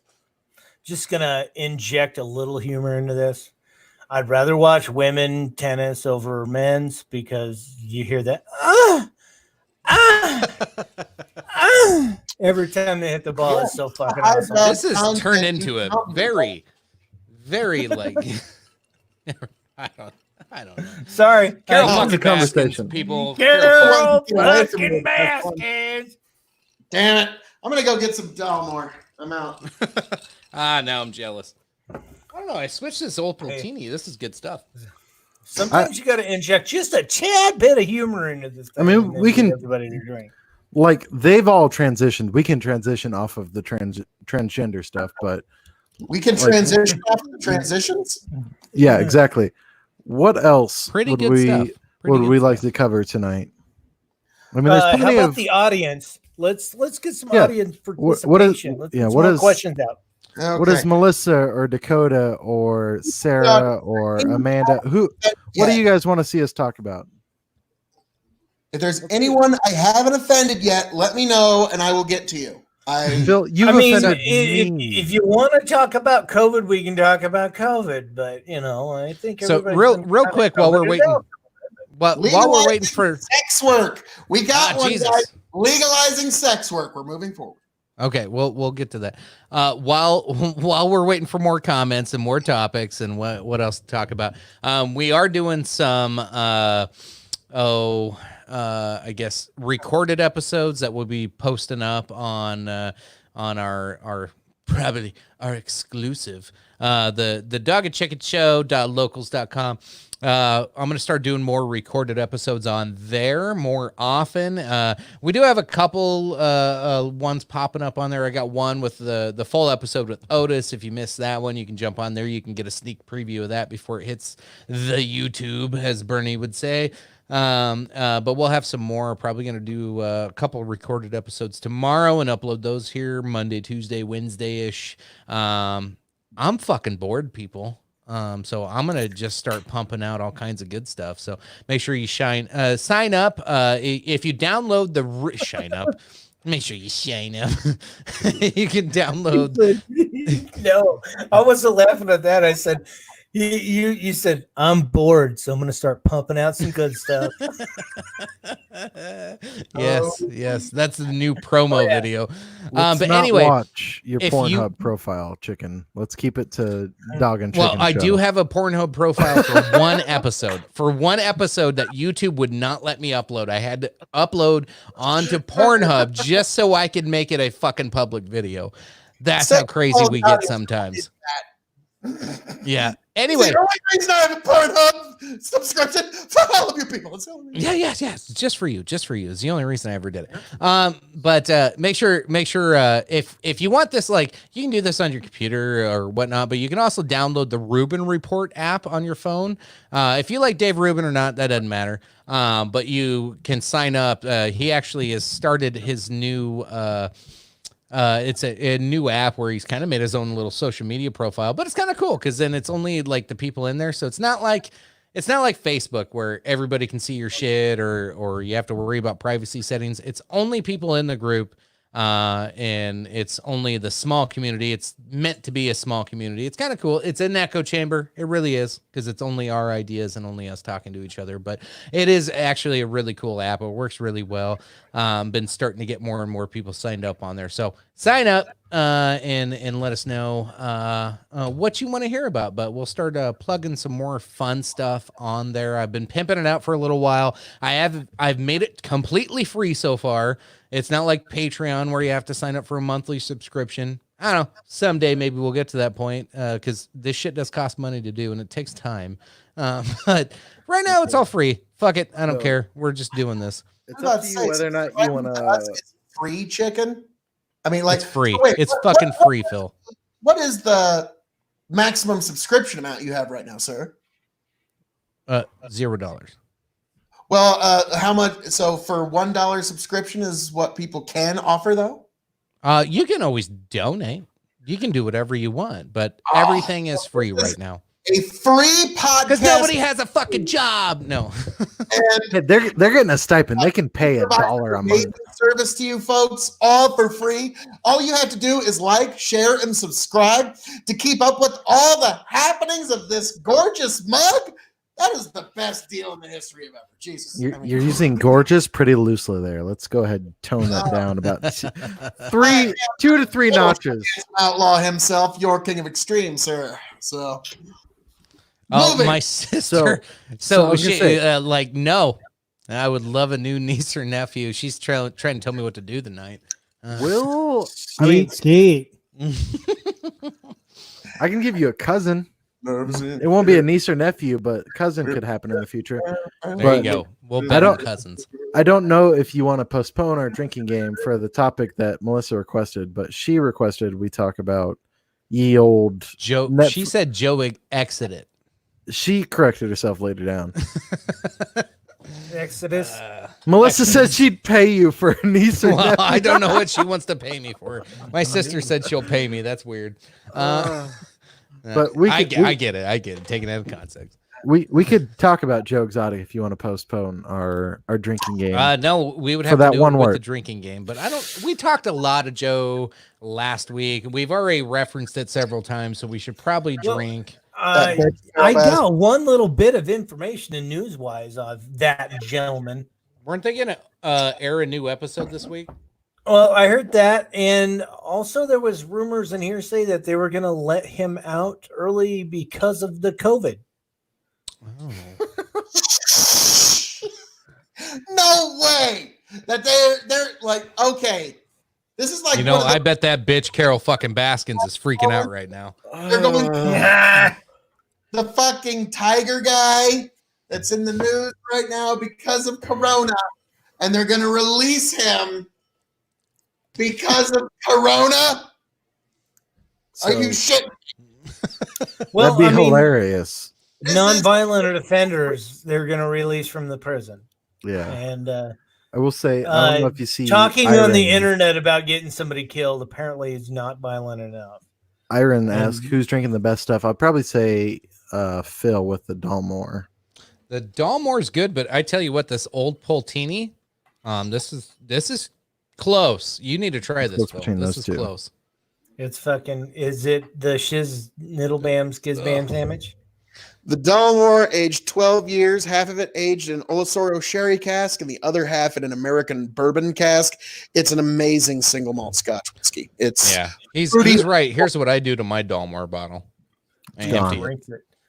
All right, I'm gonna have to find some because where I'm at, I don't think they sell it anywhere near. I'll have to drive like at least 30 miles to get it. But No, we're not. We're not ignoring you, Coco. We saw it. We said we'd talk about it here soon, but I don't know if you saw Amanda also said thinking about having a female and a feminist on, which, Well, so that's probably more of a recorded episode. So, and when I talk about like live shows and recorded episodes, and so like Lynn's been trying to hook me up with some more folks to talk to, and you know, his line of work and prior line of work, and some wins and some losses, right? Because here's the deal: when I want you to be able to be prepared before you go live, because what happens, and we've seen this happen, Lynn, is sometimes people don't realize that, you know, what if like the wrong person sees some of this? And I worry about it every time we do a live show. I'm like, God, what am I going to say? And that's why I'm a little gun shy sometimes. When we do the non live shows and we do a recorded show, I can edit out some of the like loose stuff, because like you can get loose, you can have fun, you can laugh and joke about stuff you can't really talk about live. So that's the difference between the two, and that's why I like to. So yes, I would love to have a feminist come on, because I would smash your ideas like crazy. But Smash like the Hulk. Smash. Phil's like, oh my God, he's picking a fight. But no, but it's I want you to be prepared for the reality of jumping into it and be able to get comfortable with you, because there's got to be a little bit of a broadcast relationship, right? Like you just can't come in, and it's not Tucker Carlson. I just don't go, hey, Lit, fuck you. Like that's not what we're gonna do. fuck like, you, bitch, chicken. Fuck you. See, and so if this was, if that was a real comment on Tucker Carlson's show and I was running it, here's what I would do. Bye. No. Okay, you're back. Dick. That was some Bill O'Reilly. Oh, shit right Phil there. just called me a dick. Bye. Fuck it. We'll do it live. But no, I'll like, write it. Yeah. but I love all the conversations, and some conversations are meant for live. Some conversations are meant to be a little pre-recorded, not scripted. None of this is scripted ever, but it like you have to be able to go, okay, maybe I stepped out of line and I stepped out of like I said something out of context that people would probably get pissed at me. I cut that stuff out on those and try to like- not make you look like an asshole. Like Melissa kissing Joe Rogan. Yeah. Like, Yeah, like that. oh wait, Out. Yeah, maybe we shouldn't have said anything about my sister making out with Joe Rogan. Making out with Joe Rogan. I kind of want to make out with Joe Rogan now. We all keep talking. That was an experience. Do you want bald Joe Rogan or balding Joe Rogan? I don't know what gets me more money. No. I don't know. Fear Factor Joe Rogan was doing pretty good. Fear Factor Rogan was doing good. Oh no, Jesus. This is going nowhere, fellas. So we're about 2 hours in. Any other topics? Comments down there. I don't know. Some of them I'm not going to post. Some of them I'm not going to pull up. We had Yeah. Joe was a good kisser. We had Dakota mention legalizing sex workers. So I don't know if you want to get into What's that. up? She just said Joe was a good kisser. Ooh. Oh, details, girlfriend. So I I'm made telling. a comment. I made a comment a week ago, 2 weeks ago. I was like, Phil had said something about the show not being big enough or some shit, and I was like, God, if I only was tagging along with Melissa that night, I could have fucking got like some insight from the biggest podcaster in the world. And I would be fucking Rogan would have been like, hey, they call you chicken? Have you ever heard of the thing called podcasting? You'd be like, tell me more, Joe. yeah. pretty fucking crazy. All of our lives would be totally different. Tell me more. And then stop kissing my sister in front of me, but tell me more. Let me get on my sister and tell me about this podcast revolution that you have going on, sir. That'd have been great. And she wasn't scared. Apparently, it was all right. You know, hey, it's we all People do get a little flustered when they brush. Here their we face. go. Oklahoma is actively doing the non-violent offender release. That's a little scary. Well, do you know why? Is it? I don't know. If you're not Do you violent, know why Texas never fell off the face of the earth? Because Oklahoma sucks. Sorry, Sarah. Not sorry. like to me, it should be kind of more on a case by case basis. But if it is non-violent offender, it is. You do have to take the opportunity cost of what are you gaining versus what are you losing. Like, what are you gaining in terms of freeing up the prison space and not spreading the virus versus what are you losing in punishing legitimate offenders. So it is an opportunity cost there, and I don't know what the right answer is. Also, Melissa, too much fucking information. God damn it. Too much. I'm over here like details, girlfriend. Jesus Christ. I don't need to hear about. We're just gonna have to sit down with Melissa one of these days. This Melissa, come on for a guest. What the fuck? Girl. Melissa can get on some chicken soodle noop, huh? Yeah, there you go. We'll talk about the Joe Rogan experience for real. The Joe Rogan experience. The Joe Rogan experience. A powerful Joe Rogan experience. If you wanted on the podcast that bad, all you had to lead with was that you showed him your boobs. We would have got you on here. Listen. Then we need to get a hold of Joe Rogan somehow and be like, yo, you saw our sister's boobs. Get on here. I'm on it. I'm on it. I'm sharing this whole 2-hour show with him. Being in this show, man. You're gonna have to be a lot more specific. I'm Joe Rogan. Every sister has shown me their boobs. Yeah. He's probably there's probably a page set up for brothers of women that showed me their tits. Like, yeah, and we'll all be there going. He'll show it on the experience one day. He'll be like, "This is the number of dudes who have asked me to be on the show because their sister showed me their tits." So back to Sarah's comment about nonviolent criminals. They're released without contact to be picked up, barely clothes on their back. Essentially, it is increasing our community homeless population. They get transported across state and then out to the street. That's fucking scary. So essentially, they're taking the nonviolent criminals and just throwing them out to the street with nowhere to go during a pandemic. Drink. What? I'm not saying you're a whore, chicken, but you're a whore. Fuck you! I'm on scotch. You're drinking beer. Piss what, off. Melissa? Stop I want with to call the it Joe Rogan shit. God damn it! I want to say, No. Let's stick to this Damn nonviolent fucking release from jail thing. Like, okay. But I will also say I'm not going to say you're a hooer chicken, but I will say you do accept payment for sexual company. So that's what I will say. But I'm a hooer. This is Sarah. That does not sound good. I'm not exactly sure what each case looks like, and this does sound like it was something that should have been taken on a case by case basis. Now, that is the question: is if they were homeless before they were put in jail, and they are being released to, in essence, the same condition. Well, she said it's no contact release, so they're not talking to anybody and saying that, hey, your cousin, your brother, your son is getting released. They're just sending those people out there.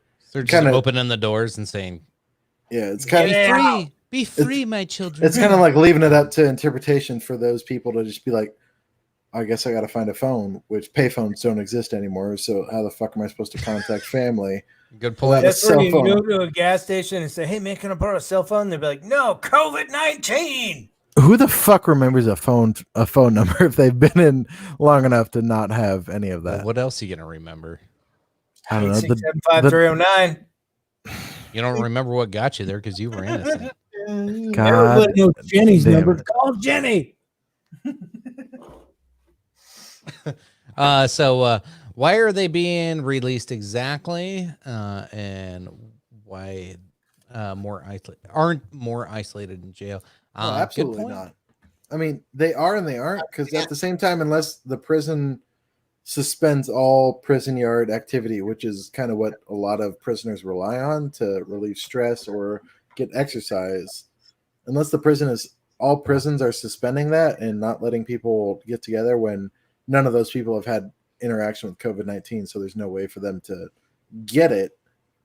There's no real reason to work. I mean, true.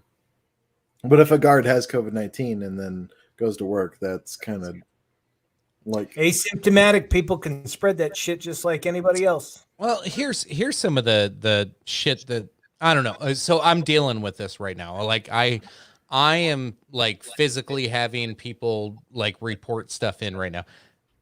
The recommendations that we are getting from the Department of Health in our state is if you were in contact with somebody for 15 to 30 minutes within a 6-foot distance, then you were put into automatic 14-day quarantine. If you don't meet those requirements, there's a couple other ones. Don't take me at face value on that, but that's the basic requirement. So think of your work environment. Think of if you're a jailer or a guard or whatever, like, are you within that type of proximity for long periods of time? Because they're like, honestly, I walk by 100 people an hour within, I don't know, maybe 5-6 feet whenever I'm in a store or like just at work. Honestly, like that happens all the time, but I'm not there for a prolonged period of time. And that's what the CDC is saying is if it's a prolonged period of time, then you're probably infecting them. But if it's a minimal amount of time, you're probably not infecting anybody. So it's really weird with everybody's freak out and scares, how we're doing these quarantines and not doing them with the state health department guidelines. Yeah. Here's the real, we're talking about releasing people and keeping people in. We're releasing people while also demanding quarantines. Now, let's say that there is somebody that has coronavirus and you see them getting out in their car and leaving and going somewhere. What do? Do you call the police? You shoot them right in the fucking face. Leave them to their own devices and hope that they're being responsible? What do you do there? That is the question of what we're all going to be faced with. Yeah, I don't know. You might have to report the guy, or you just take matters in your own hands and like fucking pit stop that motherfucker on the side of the road, and don't beat his ass because then you'd be the corona guy. I'm just saying. That's it's endangering your family, your loved ones. Anytime somebody else is out there deliberately knowing that they got it and they're going out trying to spread it, fuck them up, man. Just hit them with a fucking something that's 6 foot long. My dick. That would no. If your dick was 6 foot long, I know it'd be going into your mouth. So you would want to wash your dick after you beat him up with it. Why would it be in my mouth? Because if you had a dick that was 6 foot long, you'd be sucking on that shit all the time. Now the metal and Melissa, and also I'm so confused.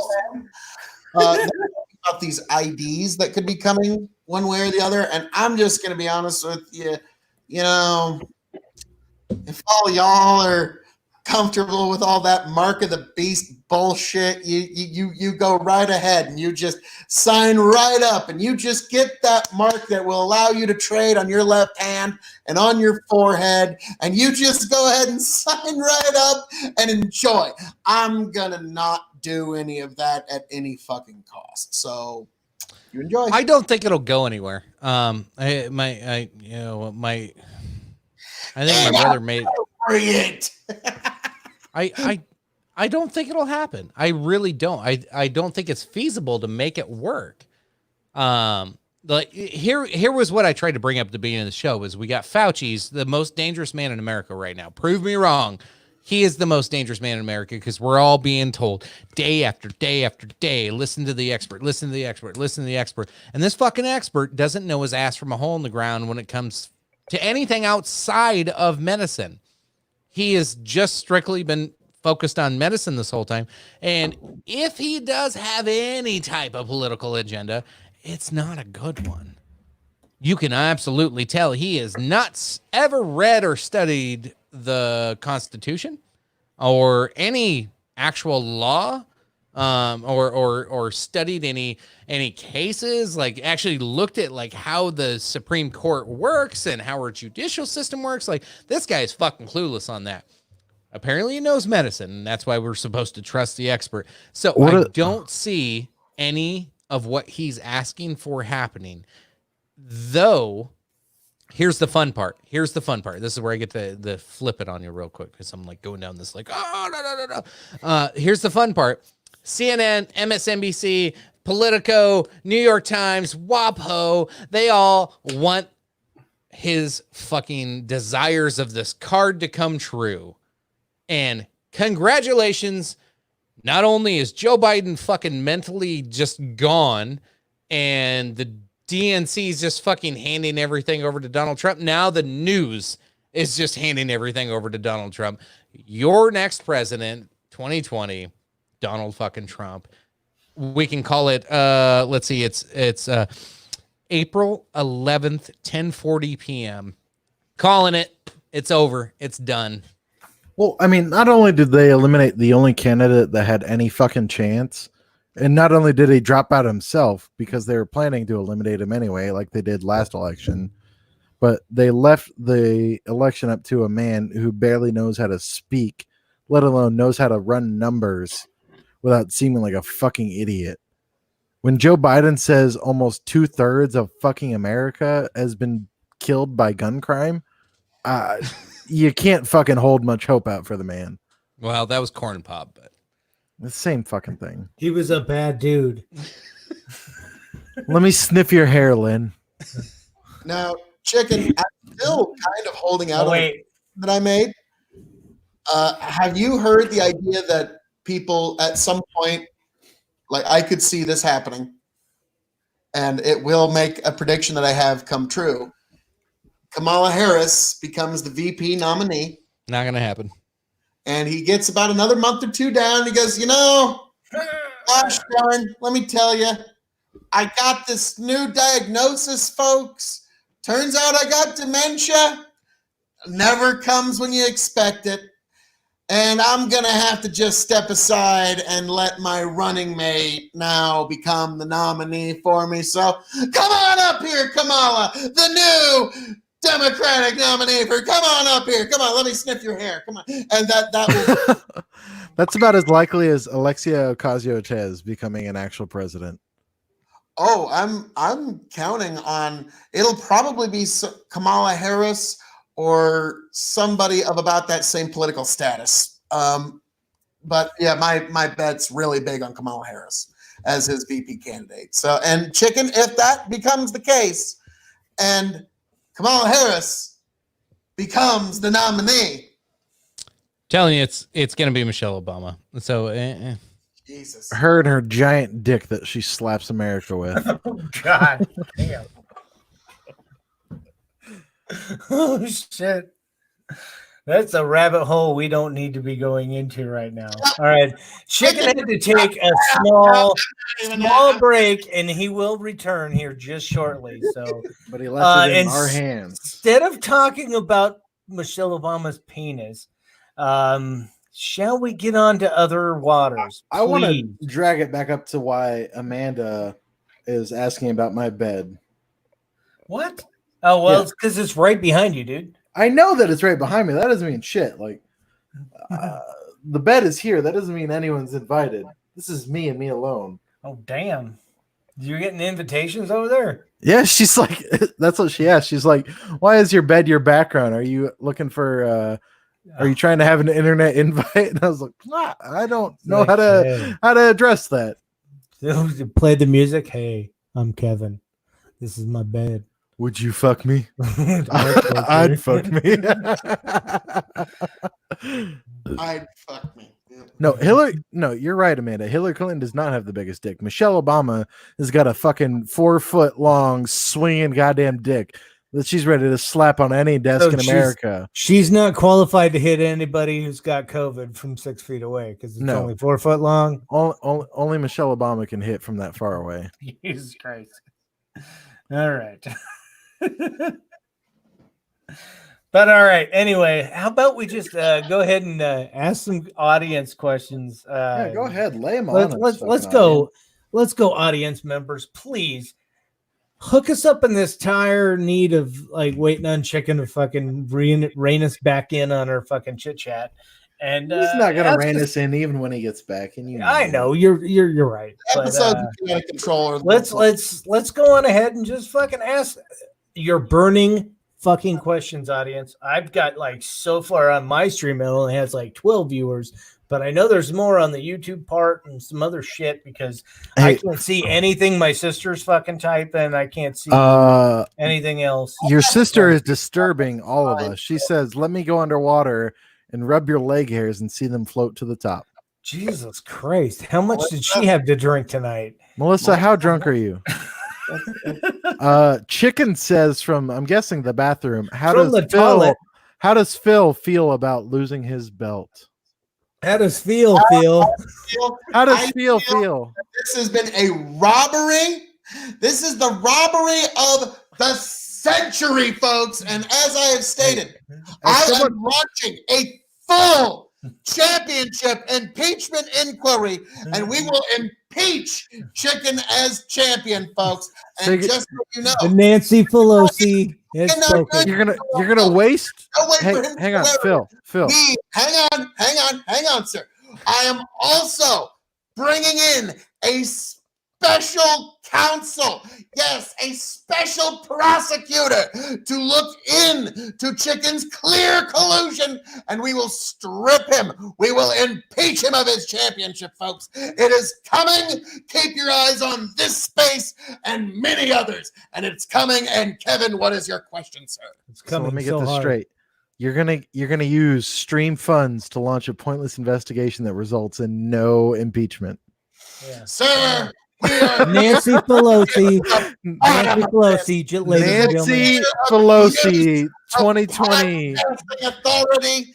This is clear obstruction of extremeness. So we are going to get to the bottom of this. We are launching a full impeachment inquiry into one Chicken Esquire. And so just like the State of the Union speech, Phil is tore up.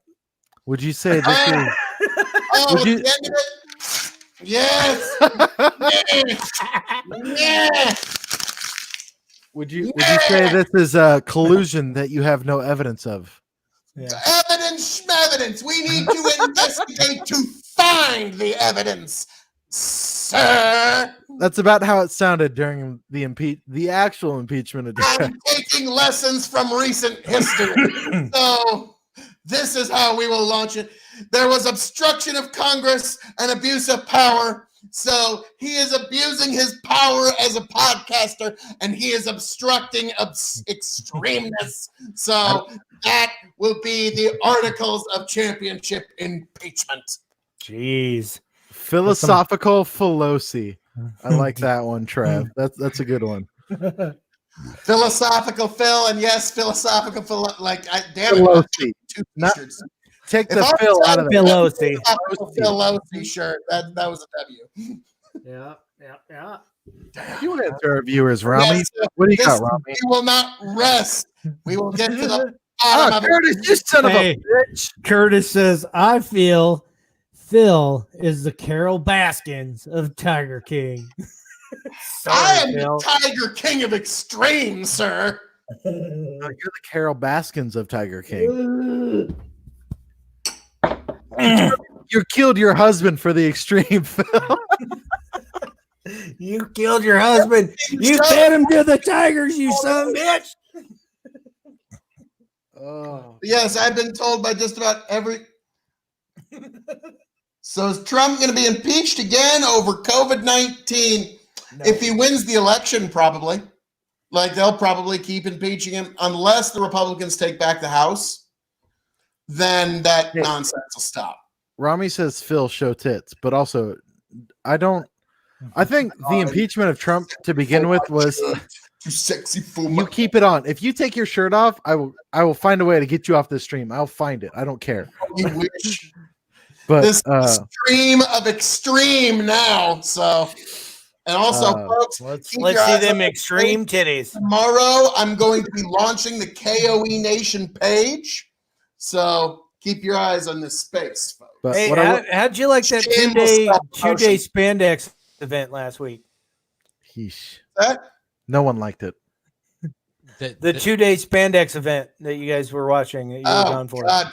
Yeah, there was good and there was bad. I'll leave it at that. It was. All right. So, I was just letting the audience know about some things coming in your eventual future. I was listening in, but Phil, I brought up the question was, is Trump going to be impeached again over COVID-19? Because No. Schiff has already said he's going to launch an investigation on this. I just said at 10 p.m., I think was the time I put Shifty Shift. At 10 p.m., I think was the time I put on April 11th, 2020. I'm calling it right now. Donald Trump already won. I don't give a fuck who you put in. It's over. It's done. They're not going to wait for impeachment, I don't think. No, he's definitely going to win this campaign because they fucked. Yeah, but they're going to impeach him over this. They're going to do everything they can and fucking waste how a bunch can more they money. impeach someone who ran without another candidate on the other party? No, it's not going to be about. It's not going to be about that. They're trying to investigate him over his handlings of the pandemic drink. Oh, But there's no way to fucking impeach him because there's nothing evidence-wise. There's no empirical data.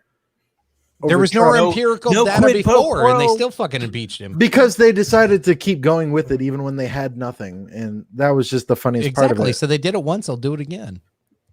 I mean, if they want to waste taxpayer dollars again, they're gonna fucking suffer because the entire They Democratic will. Party. No, the entire Democratic Party would just go into the tank and be non-existent if they tried It's to already in the impeach. fucking tank, dude. The party's splitting. The Democratic Party is already fucking gone. It's splitting. Now imagine after the impeachment you and think that there'll be splitting like already, a progressive party? Is that where you're getting at? Is like they'll branch out and become or the progressives? independent. Something. So okay, there's two theories. Is yes, maybe. That's doubtful. Honestly, that's doubtful. I think you see AOC right now, the farthest fucking left progressive is falling in line. That is a sign that the Democratic Party is grabbing these fucking people from the fucking fringes and pulling them in, saying, "Get your shit together." That's what's happening right now. This but it's is too not late. a time to play fuck games, lady. Let's get back into the game. Exactly. But that's what's happening right now is they're pulling those fringes in and saying, if you want to actually have a party to fucking support you, you better get your shit together and you better fall in line. Otherwise, this is all going to fucking split and fall apart. And AOC, we call her dumb all the time. We make fun of her on here, but she's smart enough to know, hey, I probably cannot do this on my own, and I probably need the Nancy Pelosi's of the world to continue. So She need can't to, do it. I need to fall in line, or I'm going to end up being a bartender again. Is basically what you're getting at. I'm gonna end up flash my Bartender was tits great, for tips. according to her. I'm gonna end up flash my tits for tips. That's all fucking AOC did. AOC Hey, real quick. I need to add a new guest to the show. Tucker, welcome back. Is it me? Yeah. Tucker fucking Cunningham. What's up, buddy? Hello, Hey, sir. how you doing? What's up? What's up, everyone? Oh, yeah, I'm doing well. I was planning on hopping on earlier, but he's playing Overwatch. Is he not? No, I'm not. I'm on a podcast. You just back out of here. Get the fuck out of here. No. Get the fuck out Kidding, Jaden. It's all right. No, Tucker, tell me his name. I'll fucking kill him. Tell him if he comes in that room again, he's dead. I'll march right over there and I will fucking skull fuck him right You need in to the ask ear. him why he's not watching. Yeah, Exactly. exactly. Yeah, Tell him to no, turn the I'll- fucking I'll- stream on. Get it. What's no, up, Tucker? I'm gonna try to get my roommates to. No. I need wanna- to get my roommates to watch. What do you got to say, Tucker? What's Yeah. up? Welcome to the podcast, bud. Welcome to the party, thanks pal. for having me. I just want to see what the topic is. So Um, we're How about talking the potential. Right now, the current topic is the potential that they would try to impeach Trump again before the election. What are your thoughts? post-election for his new presidential period. Over the corona nonsense. Yeah. Well, okay. Well, I feel like if they try to do that again, I feel like no one's gonna. I just feel like no one is going to support that. I mean, at this point, I feel like it would just be a waste of time. Exact. I agree with what you just said there. It's, like, because Bernie just dropped out, so a lot of people are saying, well, that's just kind of like a slightly nicer way. I mean, like on like the left side, how they put it, it's like a nicer way of saying, Trump part 2. And I feel like, I don't know, I just feel like if someone tried to start that all again, I feel like it would just be a big waste of time, and no one would take it seriously like they did the first time. But so as a younger person, how did you feel about Bernie Sanders and his free college and everything that he was trying to spout? You see, it's not exactly Bernie Sanders that like really bothers me. To be quite honest, it's the people that support him that really bothered me. And I guess that just kind of directed me to not like Bernie. But I don't know, like I have followed some of his policies for a bit, and I've always thought that some of his ideas are okay. And then there's just another part of my brain that's telling me that, he's just the, like, I don't know. I guess I really wouldn't know how to explain it, but I definitely wouldn't say that I support him. I don't know. Like if I was forced to vote Democrat, I would probably just go with him. I would pick him over anyone else, but definitely over Joe Biden. Oh yeah, Joe Biden. Definitely over Biden, Bernie, that guy. I think Bernie was very pie in the sky, free college, free fucking, we're gonna forgive your college debt. We're gonna fucking universal health care. We're gonna do all this shit for you for free. And where's this money coming from? Oh, we'll fucking tax the 1%, and like it obviously it wasn't gonna fucking pan out. And the 1% couldn't fucking, if they threw in the same amount of tax money that he was proposing, it wouldn't pay for a fraction of what the fuck he was talking about. So it was like, where's this money coming from? Yeah, exactly. And he never did really straightforward answer that. Like, come from the 1%. The worst That's all I got. The worst part of that is the fact that not only was Bernie part of the 1% with fucking like 6 houses, 4 houses, whatever he had. He went from bitching about millionaires and billionaires to all of a sudden he dropped the millionaire bit, and he's like, well, it's all about the billionaires because now I'm a millionaire. So thank you for your campaign donations. I'm gonna drop out now. Okay. Yeah. No that little refund. lady in Shreveport gave me $1, and another one in fucking Indiana gave me a contribution of $11. And you get those millions of people all together, and I'm a millionaire. Yeah, I just think it's funny that a man who based his entire campaign around trying to fight the 1% is no longer became the 1%, and he was the 1% before he even joined the campaign. And before that was even his like main point to his campaign. He was part of that, and nobody really saw it because they saw a man who was trying to get free college, and they jumped on that bandwagon.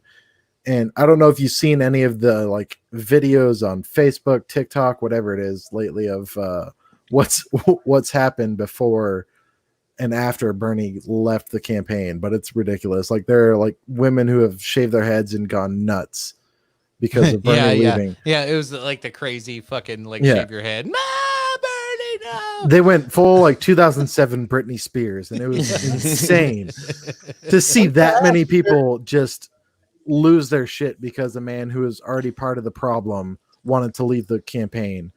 But I think with him leaving, they handed the win to Donald Trump. And I'm not saying it's a bad thing. I'm not saying it's a good thing, but the Donald Trump, like fiscally for the United States, is a better choice than any other person because he knows how to run a business. And in essence, the United States is a business. It's just a giant business, and which is perfect for a capitalism view of the United States, which is what Donald Trump can run. He can run a capitalist United States. So Kevin, it reminds me of me probably 10, 15 years ago. I remember saying, man, how great it would be if we had somebody that like ran a huge corporation, started running our company, because I thought the same way. I was like, it's just like a company. We got to figure out how to pay our bills without having to take on extra debt and like figure out how to get all this done. And I was like, if Walmart can figure it out, why can't a Walmart CEO be fucking president? Guess what? That's what we got. But with some fucking flavor. Like and it's working. Like nobody wants to admit it that Donald Trump is good at what he's doing because they see his Twitter posts, they see him as an individual and what he's done in the past and how he's said things or phrased things or how he handles situations. And he's an idiot when it comes to social media and how he portrays himself. But how he handles, I mean, he has bankrupted, but he's also still worth $64 billion. So yeah, if I'll bankrupt 60 fucking times if I'm worth $60 million. See, exactly. To be quite honest, too, like another thing that I've always really liked about Trump is how he really has he doesn't have a very strong political background. Like he's just known as a business guy. And around the time of his election, like one of our biggest problems in the country, I mean, obviously it still is, but like just the economy has just been not very well. But in the beginning of his presidency, he really has done a lot. And I truly believe that the media really tends to turn like the other direction in that. They only focus on the bad things. Like anytime he does a great thing, they just don't. You mean tabloid journalism isn't a good thing? It works. No. Yeah. What Tucker's saying is what Tucker's saying is 100% true, is that the media focuses on only the bad. They focus on years past, like Donald Trump, like saying all the things he said, saying everything. They only focus on Twitter posts, what he says, but they don't focus on his policies. They don't focus on the economic impacts he's had. They don't focus on the lowest unemployment rate since Bill Clinton was president, I think is the closest that they've come. It was like 50 years. Yeah, I think that the closest unemployment rate that they've come to what Donald Trump has produced is when Bill Clinton was in office, almost. That's the closest, but yeah, it's 50 years. But like the fact that man, Donald Trump, regardless of everything he said, everything like that he's voiced as Donald Trump. Why do you go like this whenever you say Donald Trump? Because it's empirical. Because he's a big guy. It's big. It's tremendous. It's okay. It's phenomenal. But big phenomenal guy. But they just keep focusing on the negative, and like I said it Wednesday when I was on last, that they focus on Twitter and everything. If you take away Donald Trump's Twitter, the media has literally nothing to complain about. Yeah, because all the man has done since he's been in presidency has produced economic impacts, unemployment rates, border control, everything. All they want to complain about is what he puts out on Twitter. They're like, he said this. He said grab her by the pussy 20 years ago. Yeah, like what? You don't believe humans can change? That's kind of like the argument that I put towards that. Like in terms of morality, like he said I feel like it's not like you can't completely deny that he's kind of an ass and like he's an idiot about some things. Like obviously on Twitter, he's an ass. Yeah, he is, but like there is no way that you can honestly say that he is not an entertaining person, especially to have in office. Like he's so entertaining. 8 million views every day on his fucking COVID. His personal COVID Chronicles on Fox News tells you. And if you take like any podcast in the world and experience, if you just have someone who's like a flat robotic voice who like just talks about what they're talking about versus actually like voicing their opinion, having something else to talk about to follow up that opinion or like facts to base it on, like that podcast isn't entertaining. But if you take a podcast, add voice to it, add opinion, like what we're doing now or what any other podcast in the fucking world does when they add their opinion, it's entertaining. It's good. You like to watch it. Well, sure. I would posit, on the subject of Donald Trump and being a businessman in the executive, I don't necessarily think that just the fact that he was in business is the beneficial thing. That this one's for you, Phil. Until COVID happened, now we're in an almost depression. Well, no shit, we're in a depression. How do you cope with small businesses being dealt a lack of let Phil conversation. address that one. I'm sorry. That one kind of triggered me there. I'm sorry. But yeah, okay. Yeah.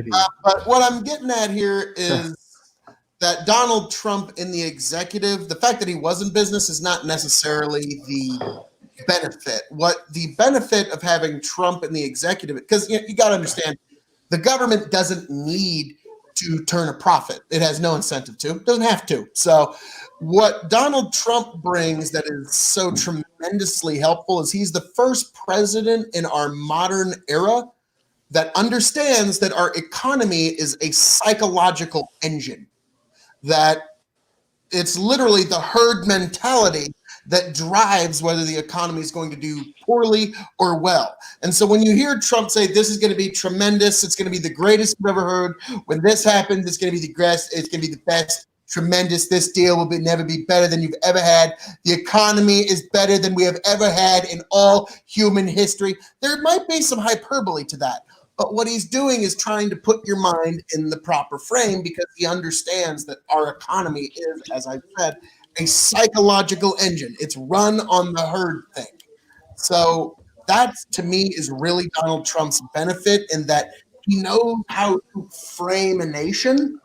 And to Amanda's comment, there was a commentator that put it quite interestingly that it took a global pandemic, the collapse of the Dow prices, and shutting the entire world economy down to bring us to Obama's high numbers. I'll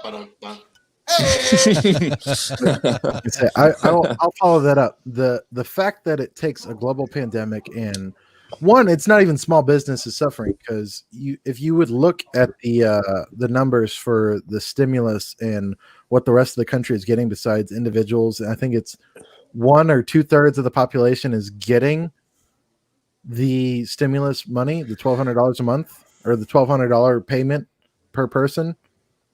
If you would look at that, there's small businesses, and I think it's $390 billion is getting provided to the entire United States. Small businesses or individuals included, and like other people throughout the world, or not the world, the country. So you're getting $390 billion to help stimulate those companies that are suffering from lack of business.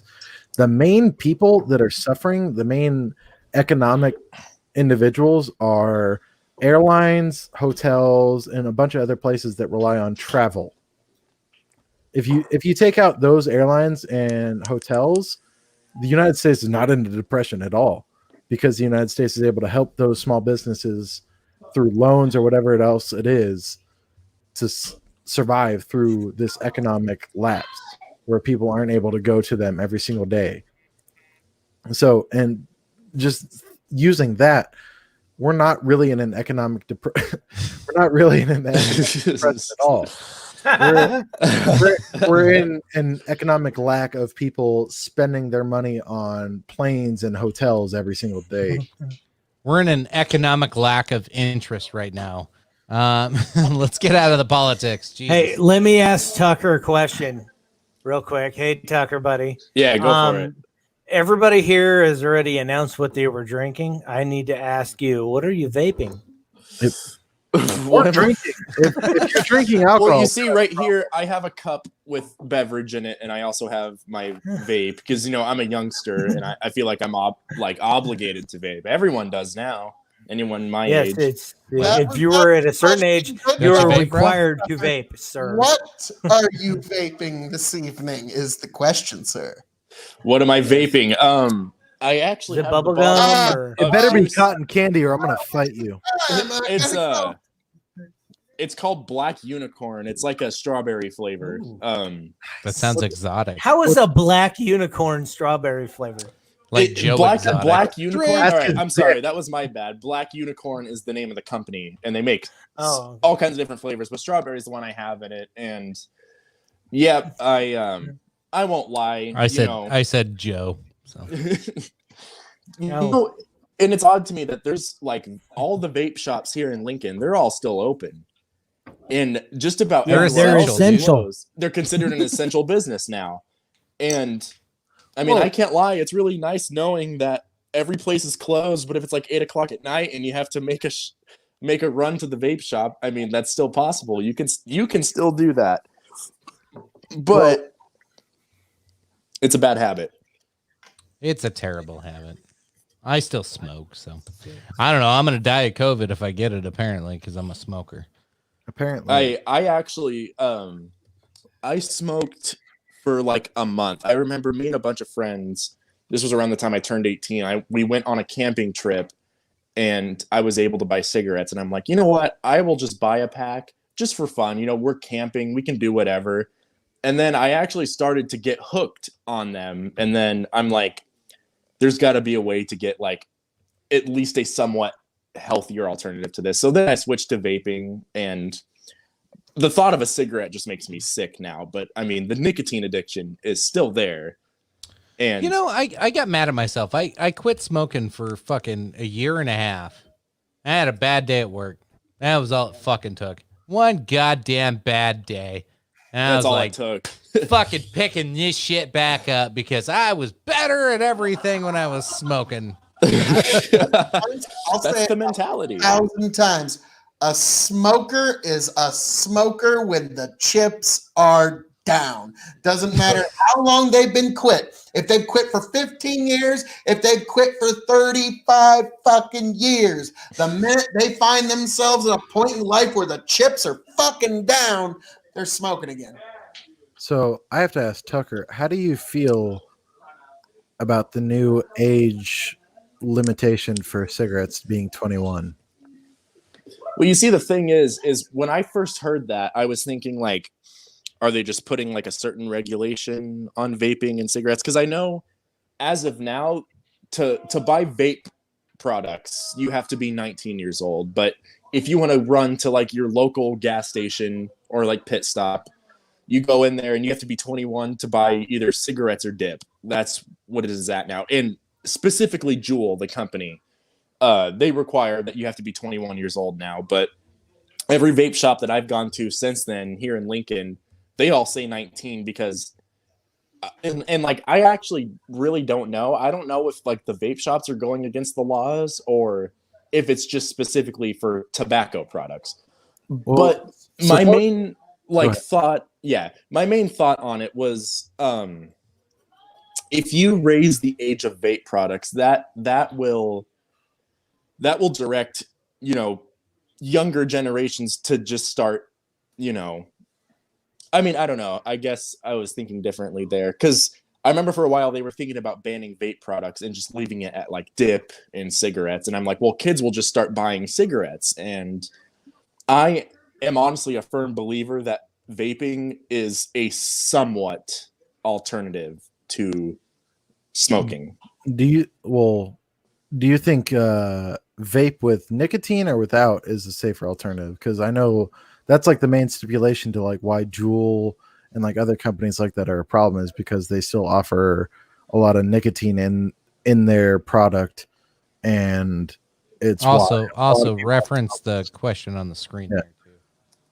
Oh, I know a lot of places offer CBD. I know you can go to like a lot of gas stations. I think I was in Texas. Isn't it technically illegal still? No, there's a shop in Gateway Mall that they just opened up called CBD Remedies, and I was like, "What? Like, are we able to purchase those products now?" Is it real CBD or is it just like low potency? No, I think it might be low potency stuff, but I'm honestly not entirely sure. No, CBD was legalized in Nebraska, I think, in earlier this year. I'm pretty sure. I say it had to have been recent because when I was there, it wasn't legal. But CBD isn't the same because it's without THC. CBD is right. No psychoactive. Yeah. CBD is all the positives of marijuana without actually smoking marijuana. But I think CBD in Nebraska is completely legal, and in Kansas and in a lot of states actually, because it doesn't have any of the effects of marijuana, which is what a lot of companies and a lot of government officials are afraid of. But along with what Tucker was saying, the fact that they raised the minimum age for tobacco purchase of cigarettes and chew and everything else to 21, I think it's good, but also kind of stupid because letting an 18-year-old discover that dip or cigarettes are either good that they like it or bad that they don't like it at the age of 18, I don't think that was a problem. I don't really think it was. I think everyone from the time it was enforced to the age of 18 to when it got changed to the age of 21 were discovering for themselves whether or not they enjoyed it. And there's people before the age of 18 that discovered they enjoyed it. Because I'm sure any of you in this podcast who can attest that smoked or dipped before the age of 18 knew whether or not they would, exactly. you knew whether or not you would continue it for the rest of your life. Like I know that was like a bet I made with my mom. If I made it through boot camp, she had to quit smoking, and she did it through vaping, but which at the time had zero tobacco in it.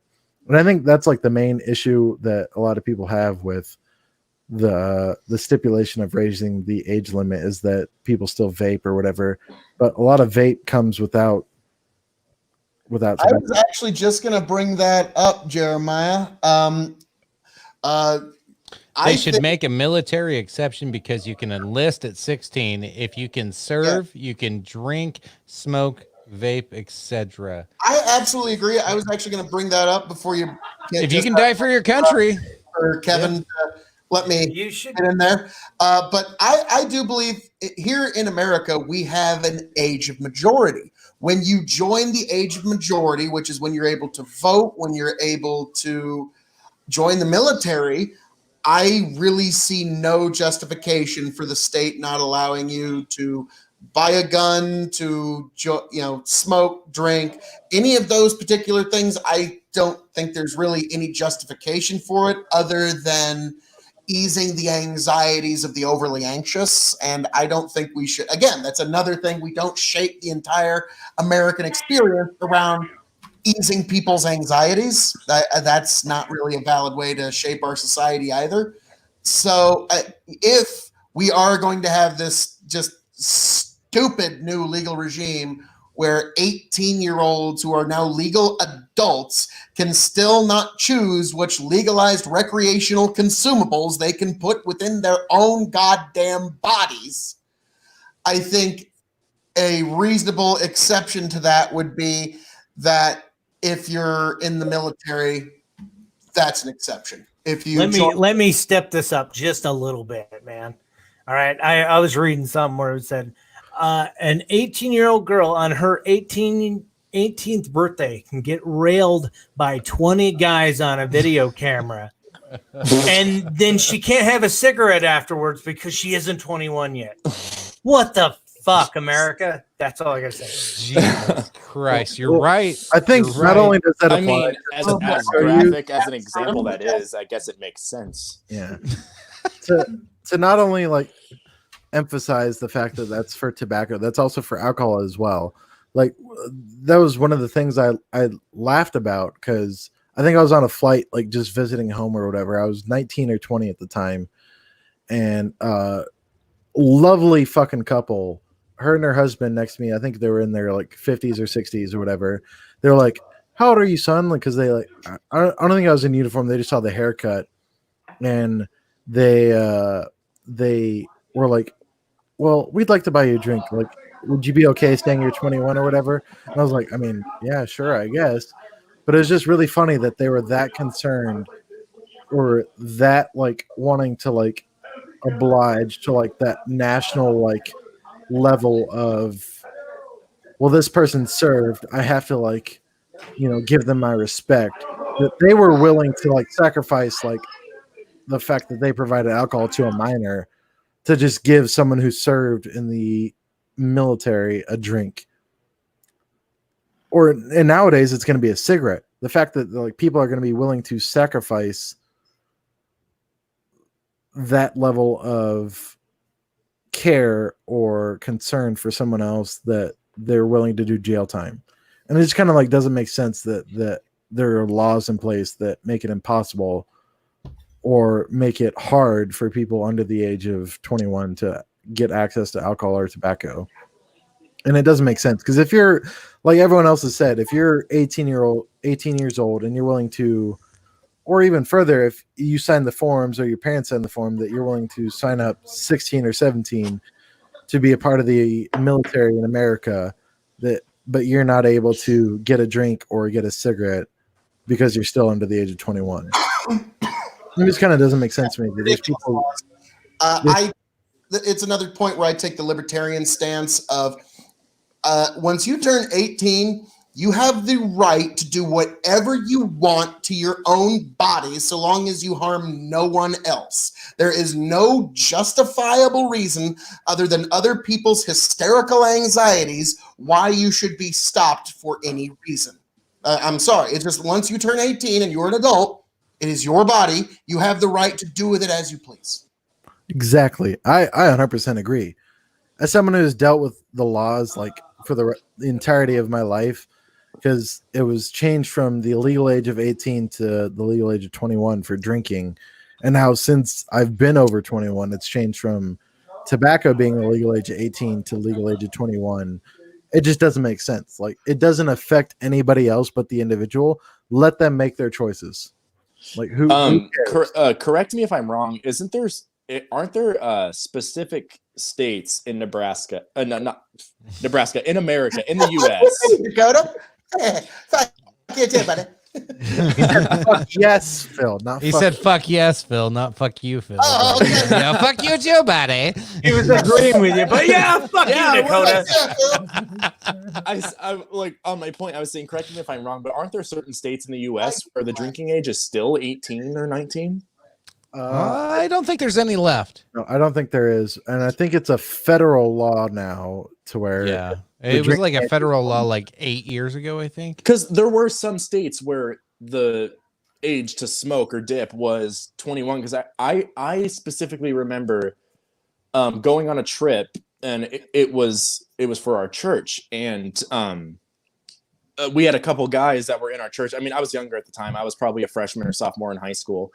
And they went to a gas station in, I believe, Kansas City at the time, and they tried buying dip. And they were 18, 19, but the age was 21. So I guess I just thought that maybe there was a very low amount of like states in the U.S. where drinking was still 18. But I'm pretty sure at this point it's all 21. Like, I don't think there's any left. No, I think it's 21 everywhere. But I know for a fact that if you travel anywhere outside of the United States, versus the COVID-19 like issue that's going on now, if you go to like anywhere in like UK or anywhere, it's 18 to drink, and in like some states you can do whatever the fuck you want. Like Amsterdam, you can buy a prostitute. Exactly. Is Canada guy still around? Because it was 19 when I was 19, because I used to go to Canada to drink when I was stationed in Washington.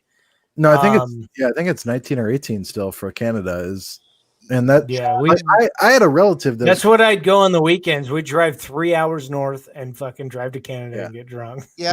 And stay at a hotel and shit. It was fun. That we have the oldest children in the world compared to any other nation.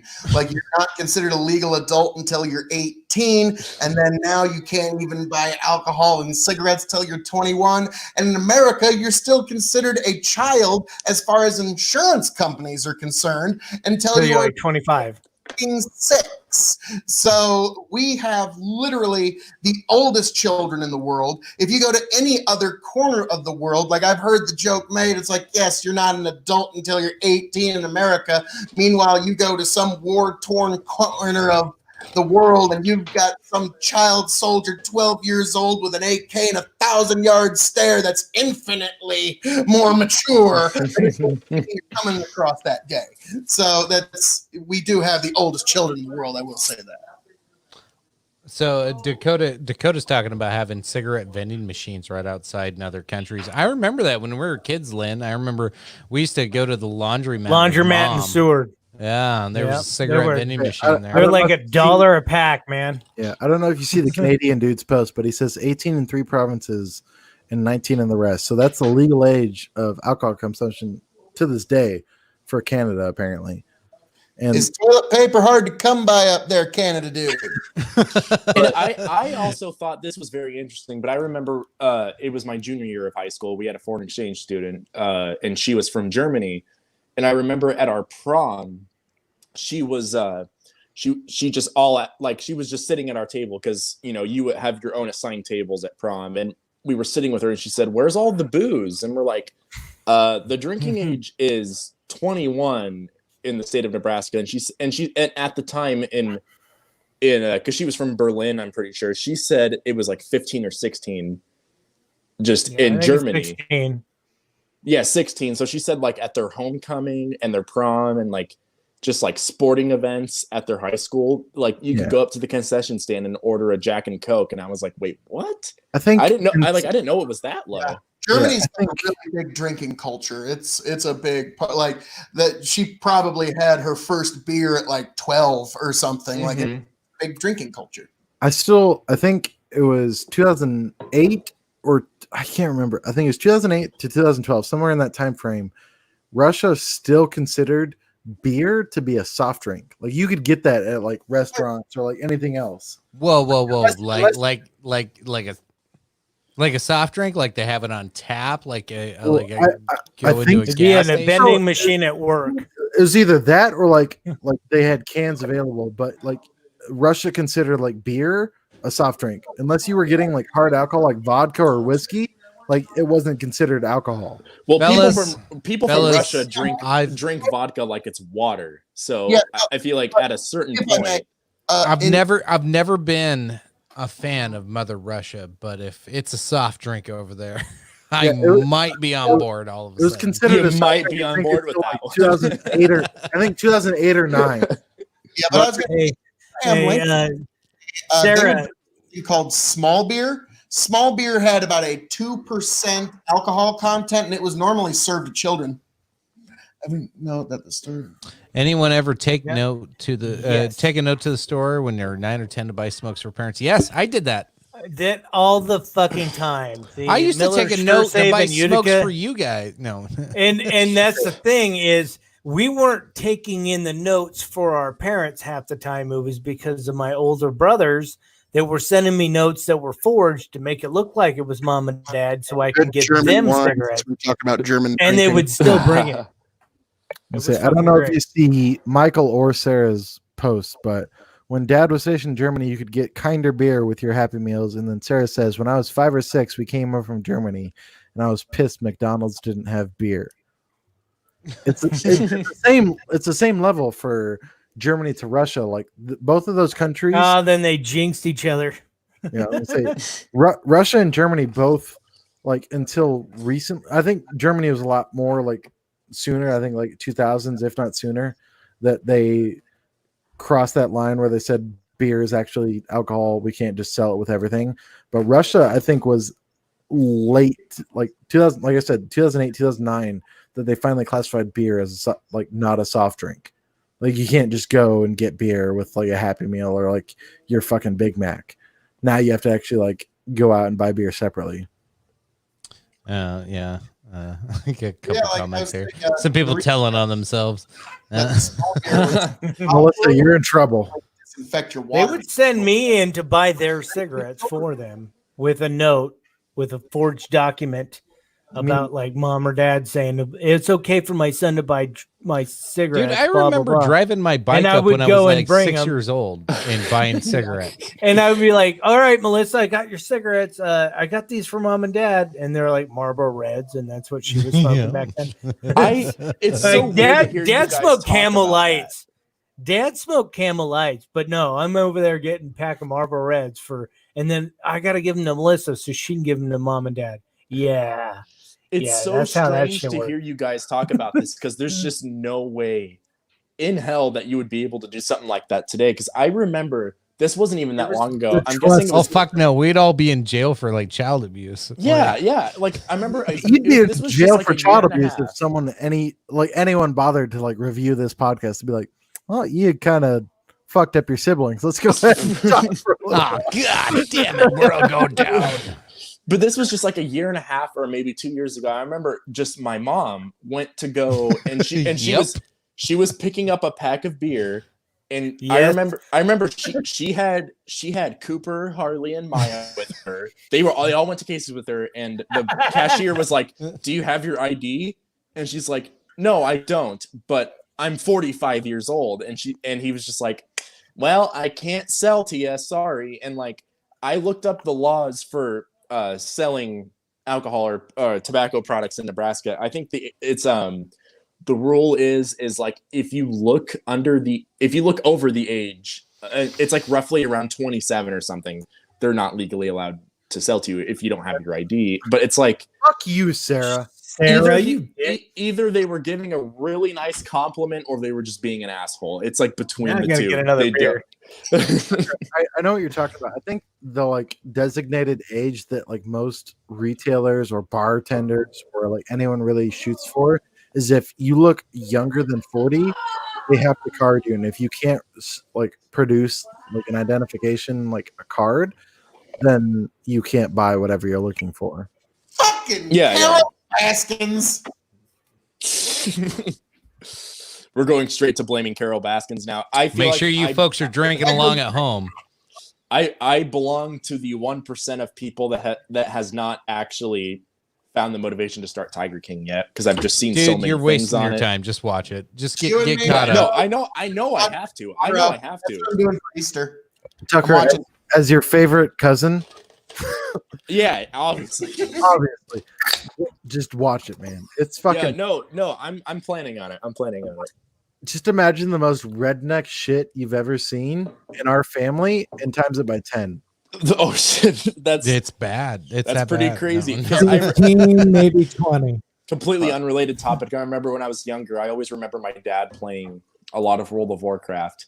Like that was just his thing, and like it's like something that's passing through my genes now. Like since this quarantine, I've been playing so much World of Warcraft. Like it is absolutely ridiculous of how much I've been playing. So like I have so much time to do so many like mindless bullshit things, but I think Sarah used to play my World of Warcraft too.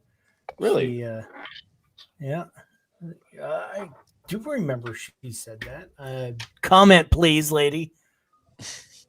Okay, so like I worked at Blue Beacon for a while, and that place is ran by like 4 or 5, 6 like general managers. And I remember one time I was talking to like another employee. I mentioned World of Warcraft, and every single manager in the room was like, "You play World of Warcraft? We have a guild. You should like come and play with us." And I'm like, "Oh, okay." Like I don't know. I was just surprised that every manager there, they're just like, "Oh yeah, we play WoW." Like no Hey, there other. was a reference to Tiger King in the comments. That's why I raised up and took a swig. Shouldn't be showing mine on Well, camera, Kevin probably. Or is that a problem? Kevin usually gives No, me a you heads have a up and he cup. sends me You're a probably message. drinking soda. There he is. But is it a problem if I What about tell you what my drink is, and with all these say it's viewers- lemonade. No, yeah, no. I'll just say it's lemonade. Just say lemonade. Yes. If it's my No, card, it doesn't we- matter. Lemonade's the we truth, want the isn't it? The whole truth and nothing but the truth. Phil, you shut your goddamn mouth. If you incriminate my cousin, You shut your whore mouth, Phil. Shut your whore mouth, Phil. No, a Canadian dude's got a good question on here. I guess I'm not aware of this, and maybe one of you guys are. So, what do you think about Trump wanting to put military presence at the Canadian-U.S. border? You guys afraid of Canadians rushing down there? Eh? Hey, you want our toilet paper? Fuck Crafty you, Canada. You can't have our toilet paper. didn't buy us these colors here. We're ready for you, motherfucker. We've had our eyes on you Canadians for a while. We're getting a little tired of your happy-go-lucky lifestyles up there up north. So yes, we might have to build a wall on the southern border, the northern border, and fucking enable blockade Greenland and Iceland because we think they're getting Hey, Phil. Hey, Phil. a little excitable. Give your balls a tugging. He's going off. Let him go off. Hey, Phil. That's how far we take it. I like Sarah. Canadians don't want to come here. Yeah, no, I saw that comment. And I was just thinking about that. Like Canadians are usually proud that they're not in America. So yeah, I was about Trump- to say, like, Phil, you like, there's no need to get like overzealous. Canada doesn't want to come here. Like social media alone, Canadians don't want to fucking be in America. They think Trump is an idiot and don't want to be involved in any shape or form of his presidency. So no one's gonna come down here. We see the true plot from the Canadian dude. We're gonna take all warfare from the dastardly Canadians like maple syrup. Hey, there's three down over America. There's 3 Canadians that I want to come here right now. Terrence and Philip and Justin Bieber. Fuck yeah, you can keep him. If you say Bieber, Lynn, I will fucking castrate.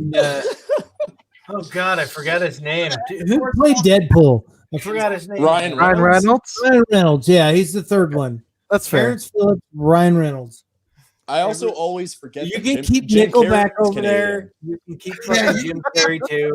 Say, the first wave of your attack by infecting our ears with Nickelback has proven quite effective. But please, sir, the second You know wave. what? You know what? I Look at this I photograph. say this. I kind of did. All right, Nickelback one at a now. time. One at a Yeah, time. one at a time. Tucker, go. This is completely unrelated. I was gonna say, like what Phil was saying. It is 2020. It is time to stop acting like Nickelback is that bad, because they're not that bad. In They my are that opinion, bad. They are that bad. my band has played Nickelback a couple sucks of their balls, songs. dude. Because of course you would. My band, our lead singer really likes Nickelback, and he wanted to play one of their like he wanted to play one of their songs, and we were like, you know what? It's playing the shit for the rest of our lives. We were just like- went from hold on. We just went from like shitting on the Canadian guy with the Canadian dude with all of his comments to like, To okay, Nickelback. Tucker, let's talk more about Nickelback. Let's talk more about Nickelback. We don't have to anymore, but long So story hold on short- with Nickelback. Lynn and I got introduced to Nickelback really early, like their first album, "Leader of Men." Remember that song, Lynn? Yeah, it was a song about hard to swallow. Another song about sucking dick. Oh, All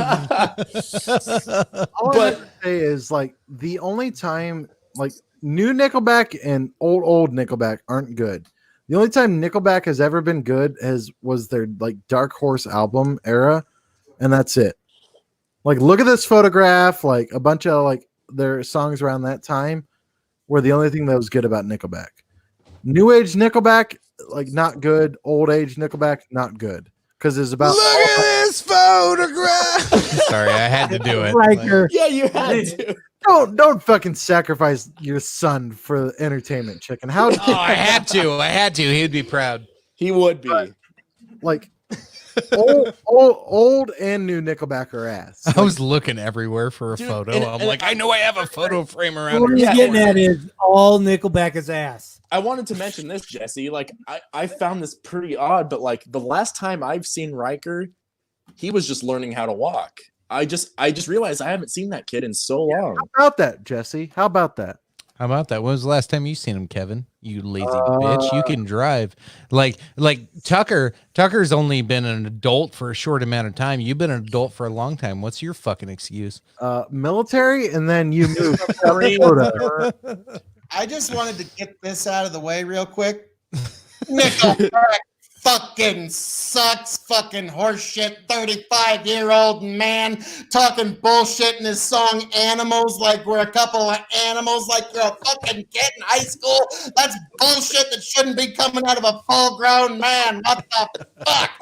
Nickelback sucks. Hey, Now, Phil? now that Phil is dogging on Nickelback so much, I'm gonna have to go back and listen to him again. All right. One at a time. Hang on. I'm a 40-year-old man. You got this shit Phil. spewing out your Phil. mouth. Fuck you, Nickelback. You fucking suck. Phil. All right. Phil had his moment. had his Kevin, moment. go. Kevin, go. Hey, Go, Phil. Kevin. Phil, real quick. When's the last time you had a platinum selling album? There you go. There you go. Then shut the fuck up. Anyone who has any better statistics in any field you're trying to talk shit about, shut up. I can't complain about any athlete, any musician. Unless I've made a movie, I can't say a movie sucks. Unless I have done a certain industrial product, I can't say that. This is not a time to get started on music. This is not a time to get started on music. I don't even want to start. And Nickelback sucks, and I'm judging it thusly, sir. Hey, Phil, if anyone agreed with you, Nickelback wouldn't have gone platinum on any of their albums. I'm just saying. Without their record label promoting them and putting them on every radio station for years on end and forcing it on us for years, no, they would be fucking car salesmen in fucking Manitoba. Canada brought Rush, and I'll be forever grateful. Without this podcast, what would you be, Phil? Without this podcast, a farmer in Nebraska. He would be a philanthropist. You would be a farmer in Nebraska, Phil. Hold on, Sarah. I think Sarah found the title of this episode. Opinions and assholes. Everyone's got one. We are going towards topics that I don't know that most people would consider important. Yes, thank you. The really important topics. We better fucking get to them. We've been doing this shit for 2 hours now. Three. Fuck, 3. Jesus Christ. All I'm saying is, Phil, don't criticize those who are trying. If anyone puts forth effort, you have no reason to criticize their artwork or whatever they produced. All right. So what do you think about Justin Bieber? Okay, now hold on. Before we all just like go on a rampage and start screaming over each other, Tucker put up a hat. Hold on. Here's what happens. Every time Kevin talks, it overrides Phil. And then every time Lynn talks, it overrides Phil and Kevin. Then every time Tucker talks, it overrides Lynn, Phil, and Kevin. And then every time I talk, I override everybody. So let's not do that. Well, yeah, it would be a good idea to chill out, maybe just a little bit. And I'm not talking like specifically towards anyone. I'm talking about all of us. Let's just goose fraba this a little bit and take our turns talking. So what was the question? Oh, there was a Why question. does Nickelback suck? No. There was one after that. I thought we were moving on to a new band. No. I said, what is Kevin's opinion about Justin Bieber? Okay, let's go on to Justin Bieber. Kevin, you start it, and we're going to work in reverse order. So, Kevin, you get to start. Phil, you get to rebuttal. And then I'll go Lynn, then Tucker, and I probably won't have any thoughts by the end of it. I think to be honest. Justin Bieber as an artist has some catchy songs, but like early Justin Bieber is an idiot. Late Justin Bieber is an idiot. And most of Justin Bieber is an idiot, but he still has catchy songs. That's about it. Can agree with that. I can definitely agree with that. Like overstimulating. You can still be an idiot, but have catchy songs. That's about what sums up Nickelback obviously. And Justin Bieber and most like musicians in general. I do appreciate you drawing the comparison between Nickelback and Justin Bieber for me, so I don't have to do it. I do appreciate that because yes, I get what you're saying. Yes, there are artists putting out art that's acceptable for the largest possible commercial audience. So it's really more of a commercial product, which is why it doesn't appeal to me because it's much less art than it is commercialism. So it's just my own personal opinion, which that's art. Art is subjective, so you can't begrudge me that. But I am going to say, it's not my cup of tea. Justin Bieber, he is tremendously talented. He can sing. He can dance as well. He doesn't play a musical instrument, but he's got 2 out of the 3. It's not my cup of tea. The only comparison I have to like give you is name a painter or any artist in the last 1,000 years that you would say sucks. Well, you don't hear about him, so yeah. I mean, that's like exactly. So if you're able to hear about an artist or musician or anybody in the next 100 to 200 years, when they're still relevant and people still comment about them, who are you to say that they suck? You can say Picasso sucked. You can say Picasso sucks. You can say Raphael sucks. You can say Van Gogh sucks. Once you complete it, it belongs to everybody. Exactly. Can I take that one? Go ahead, chicken. To look into it, to find inspiration from it, or to find it lacking. Because the minute you put art out there, it now is in the world and it belongs to everybody. So yes, I'll take your analogy and take it political real quick, Kevin. When you look at presidents and like what presidents suck, Abraham Lincoln, worst president ever. Fuck you, changed my mind. We'll move on. All right, well, then you're just stirring fucking. Don't stir the fucking pot, chicken. That's what I do. The beer is done. Why are you stirring it? Oh, I'm just gonna do this, chicken. Yeah, everybody like I purposely like spread our screens out to distance each other because I think everybody went.